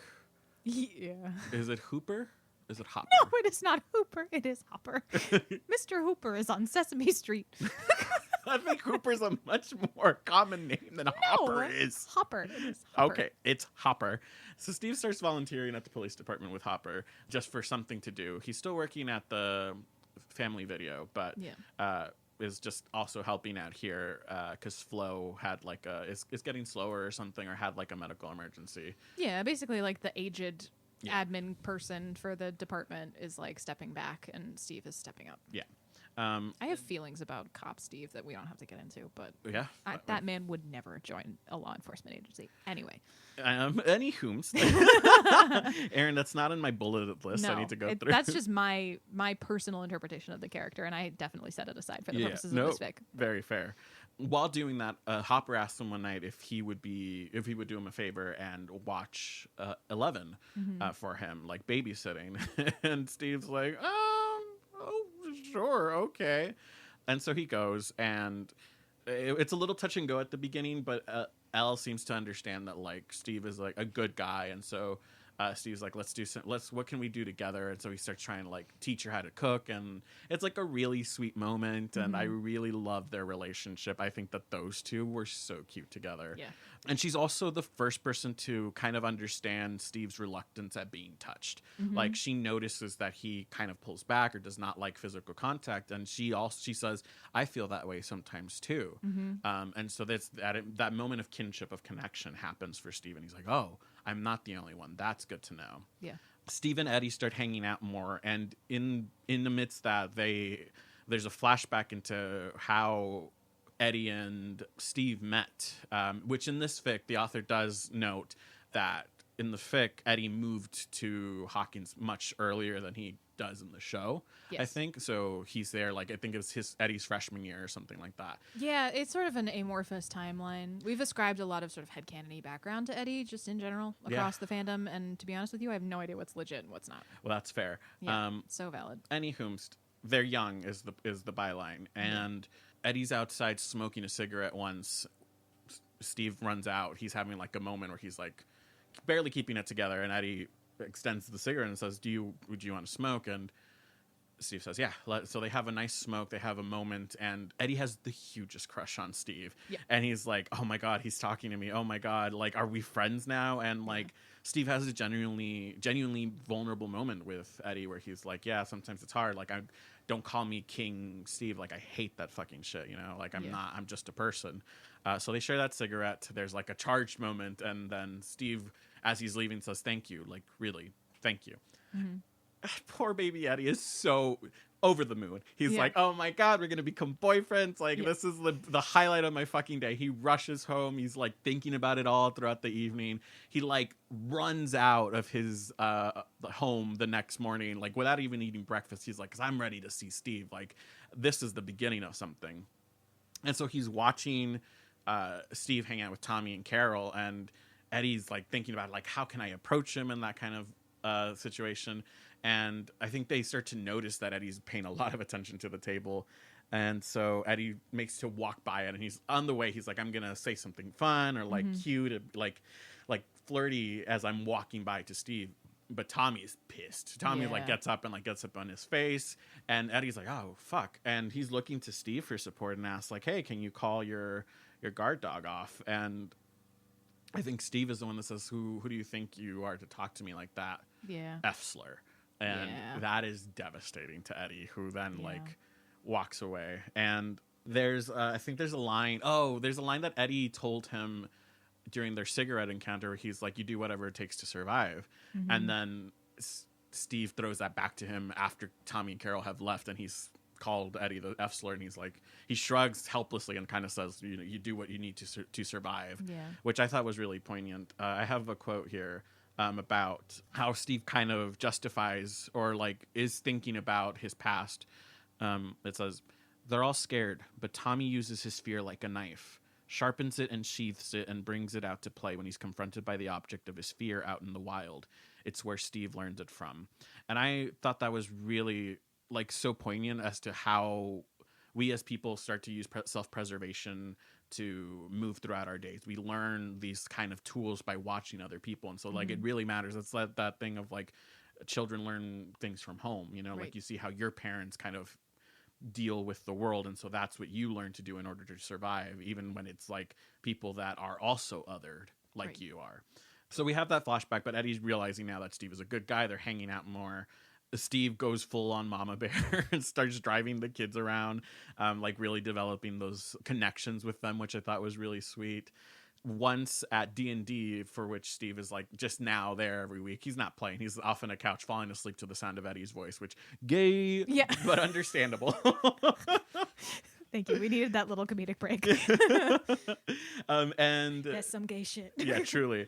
And then Eddie is trying to talk Steve into doing a one-off like homebrew. Yeah. And he touches like Steve's arm and says, please think about it. And that is the significant hand touch of this spic.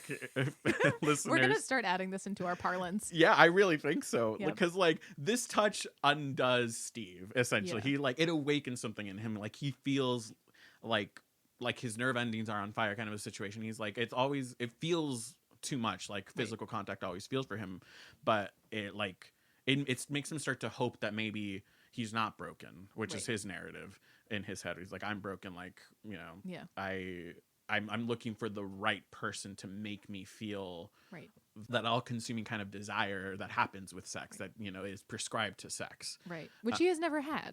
That has not been his experience. Right, exactly. Despite having sexual encounters before. Yes. So he has a conversation with Robin about the touch, and he's like, I don't know what it means. And Robin says, well, it doesn't have to mean anything. Like, I think you're touch starved. Like, your parents were never around. You weren't hugged enough as a child. And Steve's kind of uneasy about it, but also doesn't have anything better for it. And this is a moment of frustration for him because he's like, Robin is the person I go to with my problems, and she can help me figure out what the answer is. And this is a case in which she doesn't have an answer that it feels right to him. Right. So he's just like, okay, I guess that's what it is. I guess I'm touch starved. He also asked Nancy, being one of the few people that he's friends with, that he's slept with before. And he's like, hey, was I good at it? Like, what was that like for you? And Nancy's like, well, if I'm being honest, it always felt a little like you left the room sometimes, like it was a routine for you. And that's devastating to him because he's like, he thinks he's keeping it together. It's that feeling where you're like, I know what I'm going through, but I'm like, my face is a mask. Like no one can see that. And this is essentially like people notice. And that's hard for him to... or at least the people he cares about noticed. Yeah. And that's a tough pill for him to swallow. There's a scene... I wrote, Steve teaches Dustin how to drive, and it's emotional for everyone involved, including us, dear reader, including us. He does, and it is very sweet. It's so sweet. Dustin is like keeps like being really jumpy essentially during the lessons, and Steve is like, okay. After the third lesson, he's like, what's happening? What's going on? And Justin essentially says, my dad wasn't around, and my mom, I love her, but I don't think like I can't handle her in a car. Like this is not a thing. And he's like, and I thought of you. You were the next person I thought of like immediately. And I'm so scared that I'm gonna not be like, I'm gonna be too much for you. He says, I don't have a dad, but I have you. And then Steve is of course like a puddle and like yanks him out of the car and is hugging him really hard, and they're both crying. And Steve tells him, I love you. Like you're one of the best things that's ever happened to me. And it's I chills thinking about it. And found fucking family, man. Like... This is a quote. His kid is gonna know that he is loved fiercely, unconditionally, and forever. And I was like, oh, I wrote ouchies. Ouchies? Yeah, that's about right. That was ouchies. What else is there to say but ouchies? Truly. Next, Steve has agreed to do the one-off. And so he and Eddie go to Eddie's, Eddie and Will, after a session go to Eddie's trailer to help create a character for Steve. And he chooses a bard. And like makes eye contact with Eddie to make sure that it lands like, hey, this is like based on you. Like it's because of you I'm doing this. And that's Eddie's like, yeah. What is happening? Things are happening. Steve goes out for a smoke, and in that smoke break, Will kind of asks Eddie if he and Steve are together. And Eddie says, no, we're not. And then Will, clearly wanting to ask something else, says, do you want to be? And Eddie says, yeah, I would like that. Is that okay? And Will's like, I don't know, is it? And so they have this beautiful moment where Eddie's like essentially telling Will like, hey, it's like, it's okay. Oh, here, I'm sorry. It's going to be a quote heavy section. It's fine. I'm living. He reaches out and places his hand on the bony ridges of Will's spine between his shoulder blades. Enough touch to let him know he's there with him, in the moment, the space between confession and acceptance, pulling him along to the other side. There are tranquil waters here in the sunny, calm seas of getting to really be yourself. Man, I'm not done yet, obviously, but man, the way I could tell you this the way this author writes human emotions is the most real I've come across in a fanfic. I think it like gets to the heart of the like depth and the complexity of human emotion. It's like I think a lot of times it's really easy for us to be like, oh, I feel sad, but like underneath that sadness there's other things. There's like hurt, there is yearning, there is all of it's so multi-layered, and that is what the human experience is, and that's what is so hard to capture. And so I just find that the way that this author wrote about emotions, about the human condition, was exquisite. It was so good. 100%. Yeah. I'm winning. Yep. Sorry. This is not a competition. It is now. Moving on, Eddie and Steve keep hanging out, and one night they're high on the floor of Steve's bedroom. As one does. Just having a conversation, and Steve is maybe a little bit too high, and so just does what he wants to, which at that point is to reach out and touch Eddie's hands. He has this obsession over Eddie's hands, which I was, the way it's described, I was like, I get it. I mean, I've seen Joseph Quinn's hands. I'm about to see them in person. I will let you know if they are worthy of the significant hand touch. Yeah, please tell me. And so they're kind of holding hands, and so like something clear, like it's a step, like a major step. And so of course the next day Steve's at work and wants to talk to Robin about it because he's still confused, because now not only is the touch thing in play, but also now he's pretty sure he has feelings for Eddie. And Robin says, well, yeah, listens to that and says, that is so gay. Like, you're literally gay. Like, I can't think of a gayer thing than sitting in your bedroom floor at 4 o'clock in the morning holding hands. Like, that is gay. And Steve, that doesn't strike right with Steve. He's like, that's not true. He's like, that's not right. I'm not gay. And Robin's like, okay, so then you're bisexual. Like, at least you're bisexual. Like, it's obvious you have a thing for Eddie. Right. And so Steve starts to feel this like panic, this feeling of like, I'm being given all of these labels of what I should be. Right. And they're not right. That's not the correct thing. And so he's starting to panic, and he's like, I can't talk about it right now. Like, let's just leave it there, please. And Robin's like really just continuing to kind of go through it, because I think she thinks this is like, I just have to help him break through the realization, like, you are gay, you are bisexual. She thinks she's dealing with his internalized homophobia and trying to like help him through to the other side. Right. And that's really not what's happening. Exactly. And so Steve they have an argument. Steve like shuts her down and says, I can't talk about this, please. Otherwise, I won't speak to you for a bit. Right. And so they have a drift. So they start to drift apart here. Oh my. Eddie, at one point, Eddie and Steve are hanging out, and Steve remembers he's supposed to babysit Elle. Although they don't call it that anymore, because 11 is like, I'm 14, I'm no longer a baby. It's girls' night. I love it. It's so cute. I forgot about girls' night. And so Steve asks Eddie to join for girls' night. He's like, what? Yeah. But he goes anyway, because of course he does. Right. And he's so like flabbergasted at seeing like how Elle and Steve are kind of cooking, and there's like a routine that like it feels like home. And so Steve throws him a lifeline, says, go put on some music, like, you know, you're the music guy. And so he goes off and dance music boy. And oh my god, and then after dinner, and they paint their nails, which was a thing. And then Eddie like pulls 11 up to dance, and they dance like really silly, and then the song changes and he pulls up Steve, and then they have a silly dance that then becomes like a slow dance afterwards. My heart, that chapter, my heart was full. It was so good. And then at the end of the evening, Elle is asleep in bed, and so they're out on the porch smoking, and Steve just straight up admits to Eddie that he likes him, and they kiss, and it's like, oh, lovely. and then Steve has the realization that he's falling in love the more he spends time with Eddie, and that's kind of a scary thing for him, because in his head he's still broken. Then Eddie and Steve have sexual contact for the first time, and it nearly like undoes Steve. Like, he's able to he dissociates partly through it, but also is able to kind of keep himself grounded and like, oh, this is Eddie, this is fine, like breathing kind of through it, but clearly like not okay.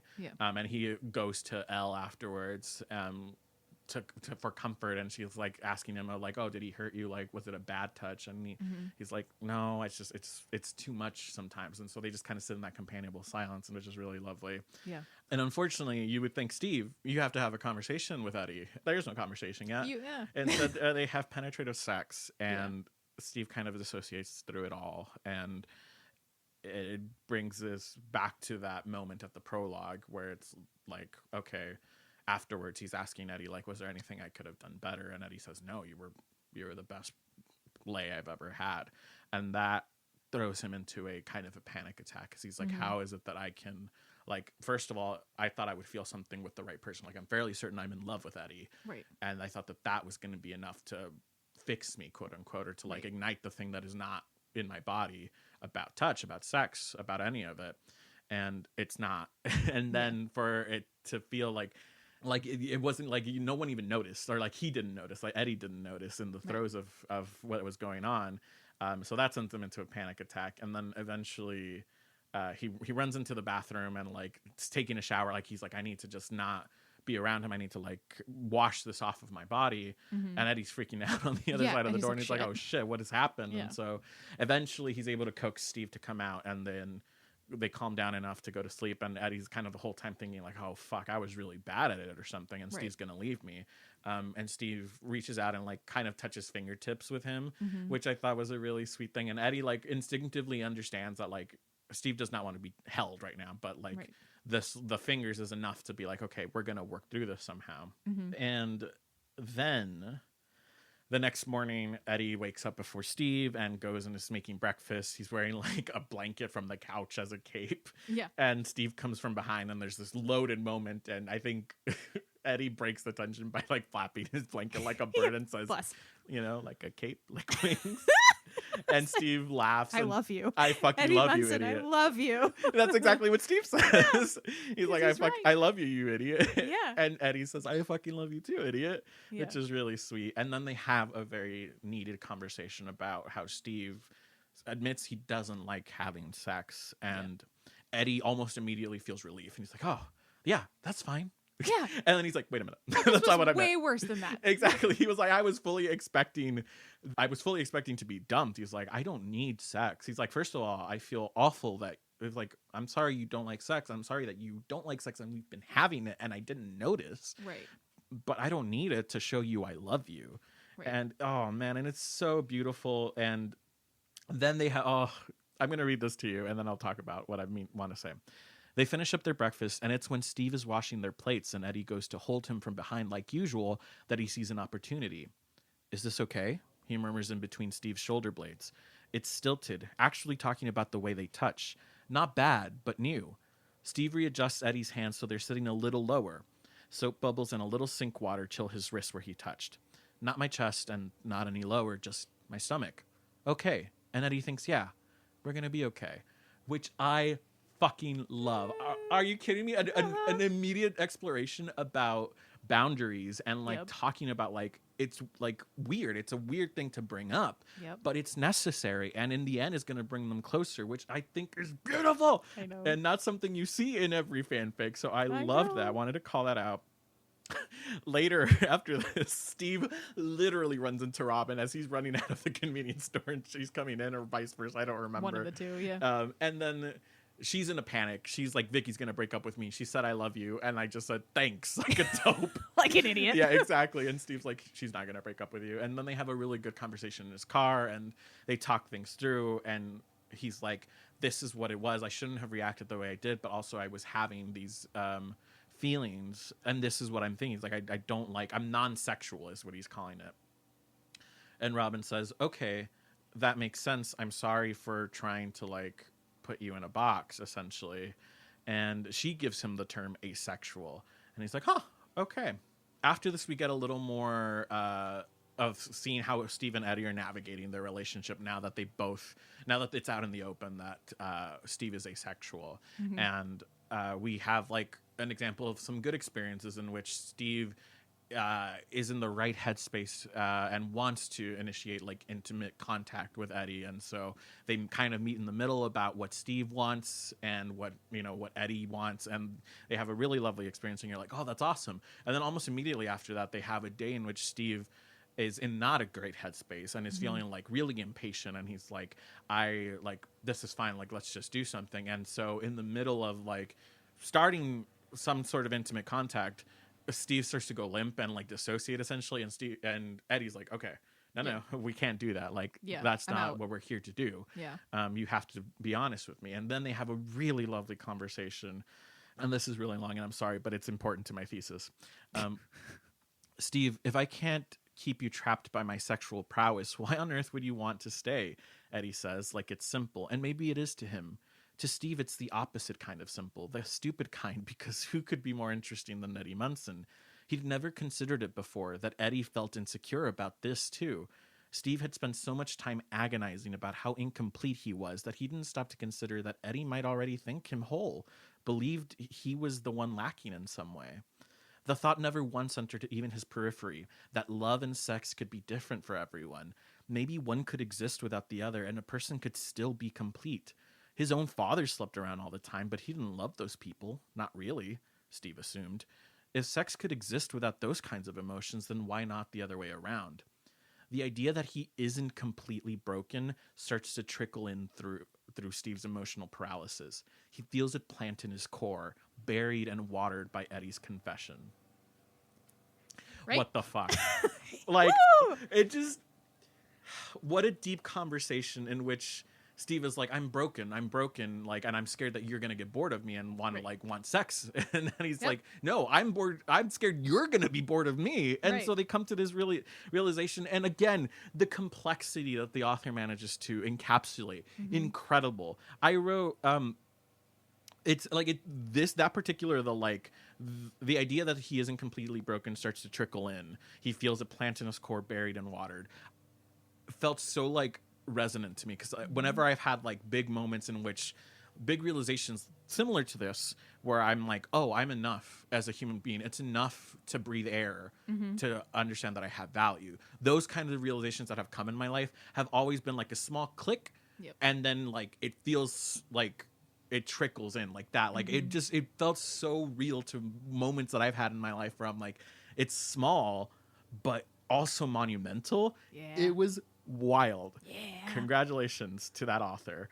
Tommy comes into town, who he's out of state for university, and comes out to Steve, says he's engaged to a man named Dan, and Steve comes out in turn to Tommy and says, oh, I'm with my boyfriend Eddie. And Tommy's like, oh, that's really funny, you were gay this whole time. And Steve's like, no, I'm asexual, I'm non-sexual. And Tommy's like, weird, but okay. Which honestly, so accurate. That's what happens all the time. It's true. The last few chapters are setting us up for a party at the Byers for them to kind of celebrate the end of summer, like being together, all that kind of shit. And Steve gets a phone call from his mother, in which she's like, hey, I'm so sorry, but Dad's trying to close business, and I know we're like months away, but we're not coming for Thanksgiving. I hope that's okay. And he kind of is listening, becomes numb to it, and then just kind of hangs up. He's like, okay, I don't care, bye. And so he has this moment where he's going to the party and he's feeling all of these emotions. So it's like, why do I feel like this? Like, why did my mother's call like throw me off balance so much? And so at a certain point, he finds himself alone in the kitchen with Joyce, who he does not have a lot of contact with throughout the fic. I don't know if throughout the series, but no, not in the series. There's no contact between them essentially, but he like respects her and knows that she like cares for her children, and like by extension the party a lot, and Hopper and Eleven a lot. And so she comes into the kitchen and asks, hey, are you okay? And he starts to talk about how just alone he's felt throughout the whole thing, about how he like, there were good moments with his mom, and he found himself a lot wanting that back, but she chose something else. She chose to follow his father. Right. And so he feels really alone and abandoned and angry, and he like is just feeling all of these emotions. And Joyce immediately lets him vent, and then says, I know we're not close, but I have seen the way that like Dustin looks at you, the way that Will looks at you, that Mike, that Oh my God, what's his name? Lucas. Thank you. Yes. I looked at my list. You were like, Lucas, thank you. I did not help you. You were on your own. And yeah, I see how Lucas and Dustin and everyone looks at you, like looks to you, and I'm sorry, like that's not something that should have happened. It wasn't right that they treated you that way, but you are not alone. You are very much loved and like looked up to, and you are a part of our family. Yeah. And that is so heartbreaking to to read, and Steve like has a whole moment about it. And she also like finishes it out by saying like, and I don't know if you've ever been told this, but I am so proud of you for all you've done. And that 2-punch, man. The 1-2 punch. We end the fic with Lucas coming out, and him and Lucas have been having like an interesting kind of relationship throughout the fic, where Lucas is very clearly like trying to be mature about a lot of things and not like lean on adults. He's like, I am an adult, like I'm grown up, I don't need to talk to anyone. But Steve knows that that's not true. Like everyone needs someone to talk to, and so he's trying to be there for Lucas. And finally, Lucas seeks him out at the end of the fic to like talk about all of the feelings he has about like of guilt about bringing Max into all of this, and now she's blind and may not ever get full sight of her sight back. And Steve gets the opportunity to be like there for him, and also chooses to be vulnerable about how he's feeling, because that's kind of the way that relationship worked with Lucas, where Lucas is like, I can come to you, but like it has to be two-way. Right. And so Steve says, I kind of hate my mom, and this is how I'm feeling. And then in that vulnerability is able to offer Lucas advice that Lucas hears. And like, you can't blame yourself for other people's choices. Other people choose what they've got, what they're going to choose. So let Max have her choice, but you can be there for her, which is good advice. And so it just like beautifully encapsulates this, like the growth that Steve has done. And then Eddie comes out, they have a lovely little kiss. And the epilogue is just Steve talking about not having any bad dreams anymore, about the dreams shifting to something else, which is lovely. You're incredible. That's so kind. I do have some more things I need to read out. I'm sorry. I'm having a great time. Good. Whether or not our listeners are having a great time, completely not my problem. So true. Not my issue. So here are some passages that I was just so captivated by that I was like, I need to talk about these. Steve latches onto that, chases it and basks in the feeling of being enough for once. Since the first brush of Eddie's fingers along Steve's arm in the Wheelers' basement all those weeks ago, he's been trying to latch onto that, to escape from his bone-deep absence, some fundamental human experience he can only catch glimpses of. His experience of sex is so mixed up in what he knows it's actually supposed to be like, and how he can get hard, how he thinks about sex, but how the act itself is so disappointing.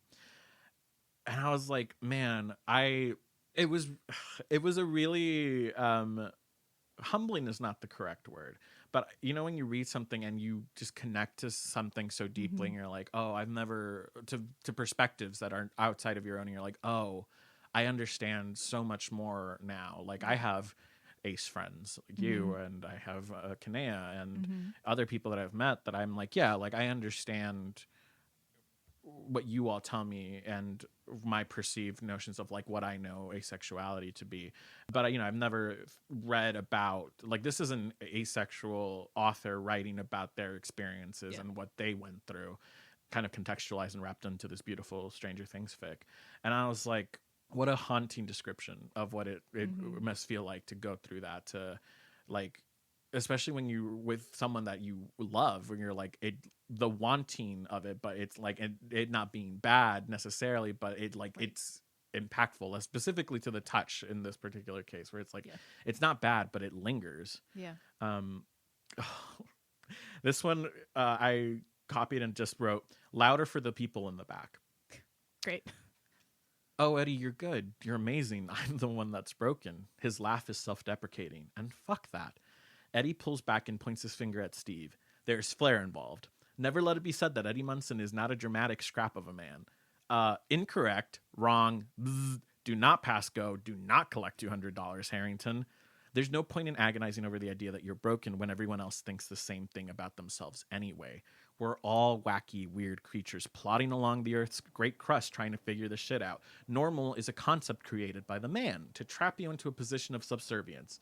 Plus, you aren't broken. But even if you were, it wouldn't matter to me because you're still Steve.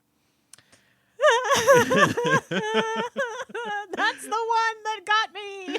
Yeah. That was it. You got it in one, buddy. Yeah, and I can't think of a greater synthesis of what this fic is trying to get at. I mean, the whole thing is talking about Steve's journey to not only accept that he himself is asexual, but also about his relationships and about what it means to have connections to other human beings. Because again, his connections before this to his parents, to Tommy and Carol, have always been transactional, have always been about his survival. And now he's trying to like live a life, and that comes with being vulnerable, being open to people, the mortifying ordeal of being known. Sucks, man. Yeah, it's it was really, really incredible. I thought that the themes that the fic explored were so good, and like the writing, obviously I was a big fan of, but yeah, I think it was really, really beautiful. It was touching. I do have some gripes.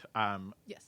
Which one of the things, and this is not the author's fault, but to give our listeners some context, I am not a fan of like when the POV switches. Oh, like from one character where you're following one character and then to the next character. Like I hate it when books do that. Like it's just not for me. Yeah, it's just a thing. Yeah, for you. it's a preference, personal preference thing. So we were on a bad start with that. I was like, okay. Also, I felt like there wasn't a very clear pattern for how this author was doing it, and there was no like Steve or Eddie at the top to give me like, okay, this is now their chapter. Like I have to kind of figure it out in the first paragraph based on context clues. So I was like, that's a little confusing. And often fanfic does explicitly call out changes in POVs. So you are right to say like, okay, in not doing that, which is a convention of the way that this thing is written, like I'm actually missing some contextual information that I think would be useful. Yeah. So that was a gripe I had. And also I think that the first, again, not really a fault of the author, the first like two chapters were really hard for me to get into because it just dealt so much with the aftermath of the canon and like specifically talking about the canon to the point that I remember I texted Courtney and I was like, should I watch Stranger Things? No. And she was like, no, it's too long. Don't do it. And I was like, okay. But it's like, that's Read how the wiki. But that's how badly I wanted to like, that's how much like, I don't think it was inaccessible, but I think that we were bordering on like maybe it was a little too hard to access as a non-watcher of the fic. But again, not the author's problem. That's just how I felt. Also, the first couple of chapters take time to get into, even as somebody who knows the canon. It is pretty dense. I remember I reread this because it had been a while. Shock of all shocks. Yeah, I was shocked. The first time in 5 seasons I've ever reread a fic I sent you, but I was like, I got to make sure that this is the one that I want to send because I remembered it being for obvious reasons. Yeah. But I was like, I got to make sure. And I had a hard time getting back into it, even knowing where it went and how it grew. Like really, I think it kicks in a couple of chapters deep, and that's where you start getting the real emotional resonance stuff. And they just have to get through the exposition, and you just have to you have to muscle through it. Okay, good. That makes me feel that was my experience as well. And then the only other little thing I would call out, there's two, but one of them, and they're pretty small. One of them is that I felt like the author likes to rehash events from the other person's perspective a lot too, which was like. That drives me a little nuts. I love that shit. It drives me nuts. I'm like, give me all the points of view. No. Give me all the perspectives. No, because here's the thing. What I hate rehashing an event that we just went through but it's literally the other side. It takes up like a whole chapter. I think that's fair. That's a fair commentary. I think that narratively something else could have been done, or a back and forth, like behind the bathroom door at that exact moment. Eddie was thinking, I just think there were other avenues available. You can use your omnipotent narrator differently. Yes. And that is, or the omnipotent point of view, and you can back and forth it rather than doing one and then going back to the other, which is the benefit of third person. Yes. Agreed. Yes. Thank you. Yeah. And then lastly, there's a part toward the end, once they've established that they're a couple, once Steve is out as asexual, where he and Eddie keep talking about this road trip and where are we going to go? And what's the future going to look like? And so you get the idea that this road trip is going to be they mentioned it and I was like, oh, there's our epilogue. And then it never came. They make such a deal about this stupid road trip, and then there was no road trip. We get to the epilogue and it's all about Steve and now I can dream again. And I'm like, congratulations, where's my fucking road trip epilogue?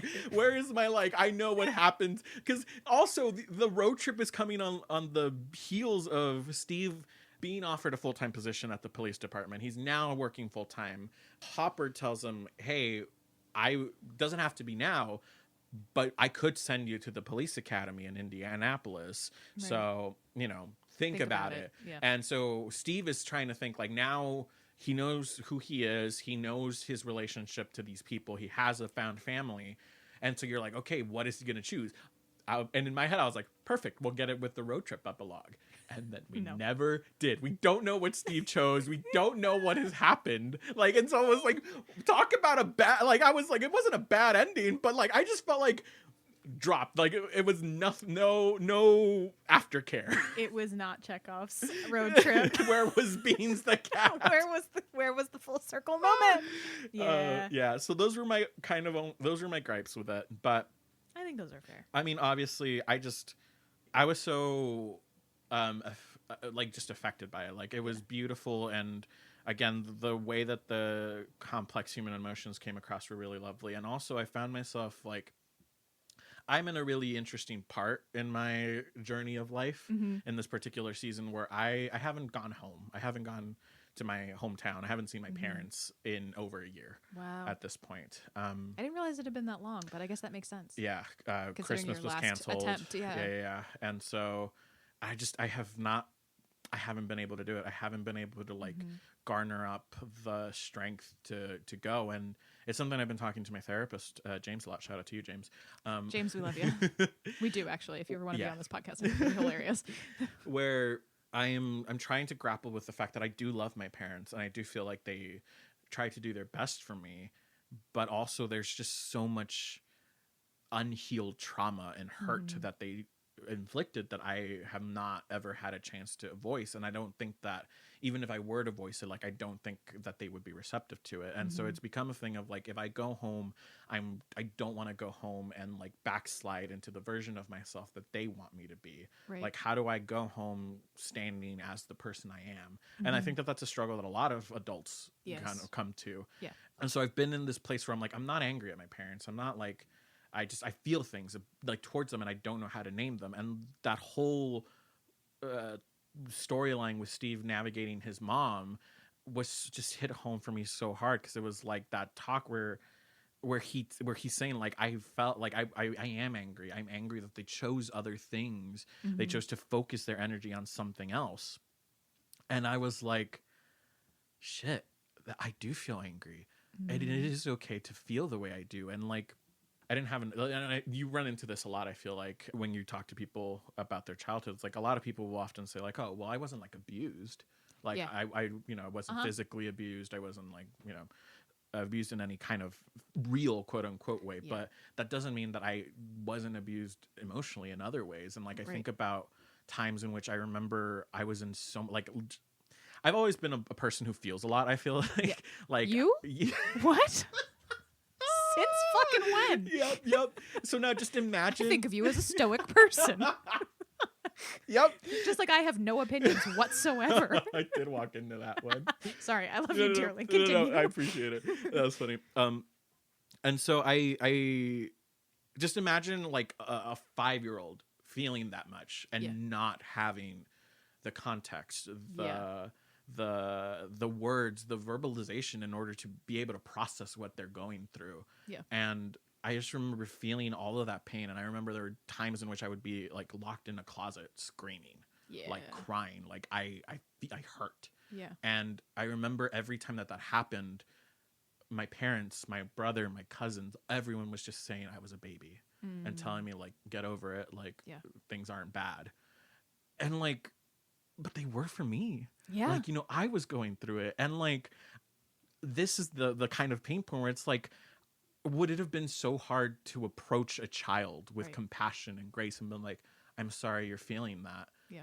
Let's talk about it. Let's go get ice cream. Let's go do something. And no, instead I was left in a closet to cry about it, Yeah. And that, like, and so I do feel anger. And so the permission to feel the way I feel that came from this fic was really powerful. And I don't necessarily know that I'm like there's no solution. And I don't know that there's like, I don't know how I feel about things currently, but like the fact that I was so moved by something in order that it affected my family life was really, really moving.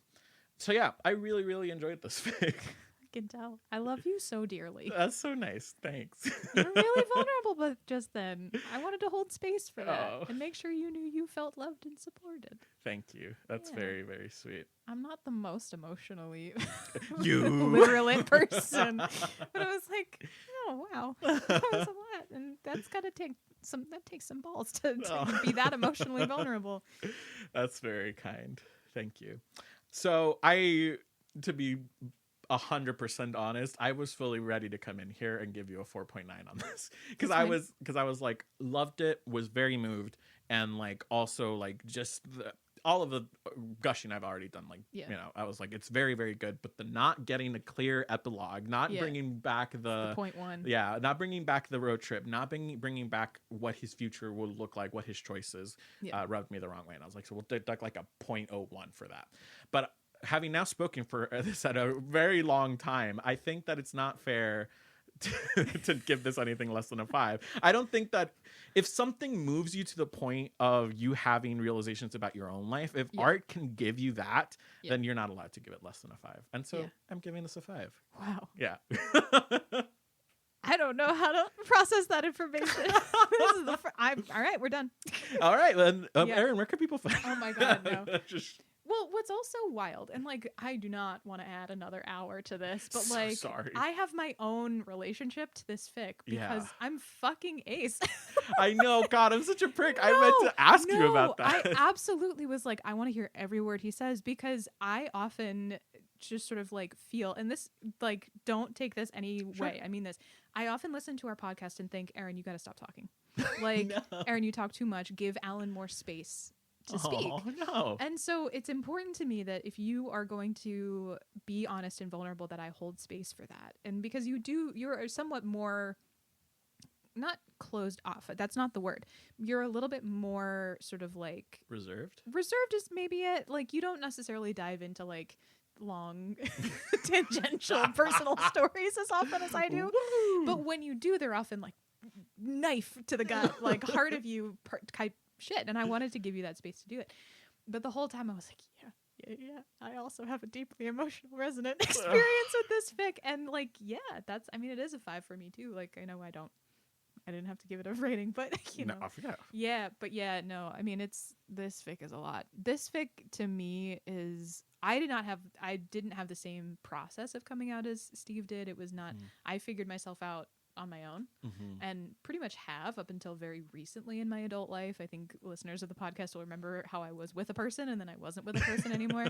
And like a piece of that was very, very similar to what Steve went through in terms of like, it mirrored Steve and Eddie to a degree, but I couldn't get over the selfishness or the self-centeredness, and I mean that without the negative connotation. Because there is something of a selfishness of being like, but no, my situation is unique, you can never understand this. And I could not get past that into trusting that my partner at the time truly wanted me anyway. And logically, I know he did. There's a whole other section of this that is, I'm pretty sure that I am exclusively romantically interested in women. Yes. Which I discovered from that process. Right. And like, that's a whole other separate thing. But like, that was a, I won't say failure on my part, but that was something that I learned from that relationship, was that like, you do part of that whole process. It's like, you have to be able to trust. You have to basically put the trust outside of yourself and like relinquish control of the situation. And I don't love that. I don't love giving up control. Not my favorite thing. It's hard. It's super difficult. And I didn't do it successfully. So, but yeah, no, this sort of, what comes back to me and why I thought this was an interesting dichotomy of fics to talk about is that what I actually wrote down, and I skipped it when I was retelling my story, the previous fics explained, because it didn't make any sense without hearing this fic, was that Crowley's experience with Aziraphale is what Steve wants to have happen with Eddie and doesn't get. Yep. And I think that is an experience that I have had of wanting something or wanting to want something, and it is not what happens in real life. And that disappointment, that frustration, that self-loathing that comes from, well, it's obviously my fault because everything else circumstantially is what it's supposed to be. I've lined up the cards. Like, there's a human, there's a bed, there's stuff. And like, it's me. I'm the weak link. That's the one. And then having to sort of go through that process of like, everyone, like Eddie was like totally right. It's like, everyone's just a fucking weirdo, man. Like, everyone's fucking weird. And everyone's deeply self-centered. Like, they're too busy with their own bullshit and like fully sees other people as like, yeah, you're good, dude. Like, I got my shit to go. And having that sort of like come back into the process for me was very healing. And I was like, this was the most tied to my personal experience fic that I've ever had. And I do find I've read a lot of fics where a character is ace, that is part of their journey. This was the most emotionally resonant for me. And also it was important to me that even though in this particular case, Steve does sort of come to asexuality as a label through his partner, no one explained it to him. That is a very common fanfic trope where basically like the asexual character has to have asexuality explained to them by another person, where they'll be like, oh, you're probably asexual. And they're like, what's that? And then there's like a whole moment. Right. And that didn't happen in this fic. And it was important to me that it didn't, because it didn't, like, that's just not my experience. Is it useful in certain ways? Absolutely. Is that totally how I learned about asexuality the first time? For sure. But I think if we're going to talk about coming out, I think this was a much more complex. Yeah. They stumble it. They don't know that asexuality is a term. Right. Which also very common. They stumble into it kind of accidentally, and he figures out he says non-sexual first. That's the word that they land on, and that's where he sort of sits comfortably for a bit. And then Robin says asexual kind of in passing, but they don't realize that there's like an identity to that. Like, there's a whole thing. It's just a truth. And that to me is what coming out is, right? Yeah. Is coming into your truth. And that truth can be messy. You can be angry about it. I'm still not thrilled sometimes that I am who I am. I don't think anybody is ever like, I'm the best person on earth. Right. Everyone should be perfect like me. Like, no, if anyone's like that, go get away from them. Right. They're fucking not You're not good. Self-aware, bud. You're not self-aware. You might be dangerous. Like, right, that could be bad. Yeah, that might be bad. But like, there are times where like being queer, I'm pissed about it sometimes, where I'm like, it would be so much easier if I was just quote unquote normal. Yeah. And then you have to reckon with this whole like, there's no fucking normal. Right. There isn't one. And then you're just like, God damn it. Like, this sucks. So this fic having that space for complexity and a lack of resolution, while narratively, a little frustrating. Yep. Emotionally made total sense to me and really resonated, and was like why I was so into this fic, because it was the most resonant, the most true to life. And like, that's not even to get into like the dissociation stuff that Steve gets to, also very akin to my experience. Like, I also experienced that kind of thing. I don't necessarily need to get into the details of it, but like, that was something that I was terrified about in my first relationship. I was like, I don't want to freeze. And it was something that I just had to talk to my partner at the time about and be like, if this happens, you actually have to stop, because I can't stop you. And that level of trust was very scary. Terrifying. He was great, by the way. Good. Super lovely human being. Totally my fault that didn't work out. Still friends. Hey, bud. But yeah, that's sort of like the emotional resonance of it, the truth of it for me, like the lived experience, reading my own lived experience back to me. I was like, fuck, I gotta send this to Alan. And that was why I wanted to share it with this one. And I appreciate you being like, oh, I've learned a thing about the asexual experience from this, because I think that is one of the values of fanfic sometimes. One of our C2E2 question people was like, can you talk about how fanfic can teach people things? That was their question. It wasn't really a question. They just kind of asked us to talk about that. She was like, I learned about anarchy from fanfic. And I was like, you're the fucking coolest person I've ever met. True. Yeah, tell me more about your life. But like that for me, like this is my answer. It's like, I learned about myself and asexuality through fanfic. And fanfic continues to give me opportunities to like recontextualize my experiences in ways that are a little bit easier to like process emotionally. And it's representational in ways that like this doesn't exist, and this is not on Netflix. I mean, it kind of is. Like, Heartstopper gets at it a little bit, but like in mainstream media, I should specifically say, because I'm sure there is queer media out there having this conversation, but it is not on the mainstream stage. Like, this representation just is not as deeply nuanced. Right, exactly. On the main stage as it is in fanfic. And fanfic offers space for that in ways that I think are deeply important. Yeah. Which is why we love it so much. I agree fully. Thank you so much for sharing it. I mean, it was beautiful. Yeah. 2 hours and 10 minutes later. Well, we'll cut a lot of it. Who knows? Maybe we'll just do a super long episode. I think it's gonna have to be super long, but it won't be 2 hours long. Fingers crossed. Maybe 1 hour and 59 minutes. 1 hour and 45 is my guesstimate. That's the goal. Anyway. Well, Alan. Oh man, you all thought we were coming in for some fun, pride, and I hope you had fun. But also, we hit the feels. We did this year. That's okay. Yeah, I think sometimes we maybe need to take pride seriously. Sometimes I agree. Yeah, and having pride in yourself, no matter what you're going through. Like knowing that you matter, that you have value, and that you are not broken. Yeah. Like you're human. Yep. And every human's imperfect. Yep. Soren, where can people find us if they want to connect further? Well, a great question. Let me just remove all of my organs back from, the floor where they just were like chilling outside my body for a little bit and just sort of get myself back in. Yeah, take your time. In salesman mode. We are on the TikTok-y. Mm-hmm. It's mostly my face. Yes. Sorry. Almost exclusively my face. But we're approaching 9 million views cumulatively on TikTok. That is wild. Isn't that fucking crazy? That is absolutely crazy. 9 million people have seen my stupid ass. Yes. My stupid ass humor. Me being like, what's MPreg? That's our most recent viral TikTok, was me talking about MPreg, and people were like, what's MPreg? And I was like, I'm not explaining this to you. Listeners, if you want us to cover MPreg on the show, I think we should. At some point. We're going to eventually. Yeah. We're going to have to start branching out into the more niche stuff. Anyway, so TikTok, that is actually our most successful social media site, most just active. by views. Yeah. Most sort of active.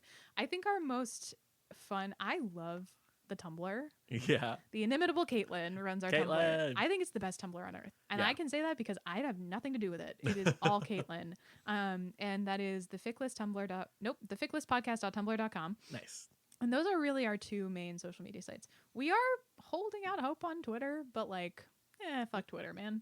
It's bad. You'll get a reply if you interact. For sure. I'm on it. It's just that we don't use it very often. We don't have a lot of followers, and it's just not super conducive to our sunk cost kind of situation. Yeah, so we're there. We over the break started a Ko-Fi. Ko-Fi. And it is something that we are giving a try. So we have recently made some investments in the podcast, which is totally fine. We decided that we were going to make that investment financially, but we are also thinking it's about time, 5 seasons deep, 9 million views on TikTok, that maybe we start asking for some help. If you have the ability to and want to support us financially, that is an avenue to do so. There are memberships available. If there are certain levels of membership that give you just certain little tags on our Discord if you're 18 plus, which we thought was kind of fun. We'll send you a sticker. We have some vinyl stickers that we made and handed out at the Comic-Con, and now they're for sale. They're on our Ko-Fi shop, and they are something that you get if you join as a member and donate to us regularly. If you like those stickers, there could be more in the future, but I'm a little hesitant to buy a couple hundred stickers and then just have them sitting around my house. So we need to know if you want them. Please let us know. And we are on all of the platforms that you can listen to a podcast on. We are on the Apple. We're on I almost said the iTunes, which is also the Apple. We are on Spotify. We're on SoundCloud. We're on all the things. We did mention the Discord at the top of the show. And if you are over the age of 18 and want to join, that link is in our link tree. It is in our link tree, along with all sorts of other links. There's, ways to get in touch with us. I've been cross-posting TikToks to YouTube. Oh, fun. A bunch of our stuff is on YouTube now. I start to see Aaron's face on YouTube. Yeah. That's not been as fun. We have a website. We do have a website. It's www.theficklist.com. You can get to all of the other shit through the website. It's super fun. Yeah. Forgot about that. I run that. We're doing great. We're doing great. I've been doing a lot in the break. You really have. I You've really been so active. Fully forgot how much I've been doing in this break, but there's been a lot. So much. Yeah. And then I think that's most of it, though. Right? I think that's it. Okay. Yeah, the Discord is super fun. Genuinely. If you're over 18 and want to talk about fanfic, we're just nerds. It's so fun. And that you can, it's age restricted or whatever. So super fun.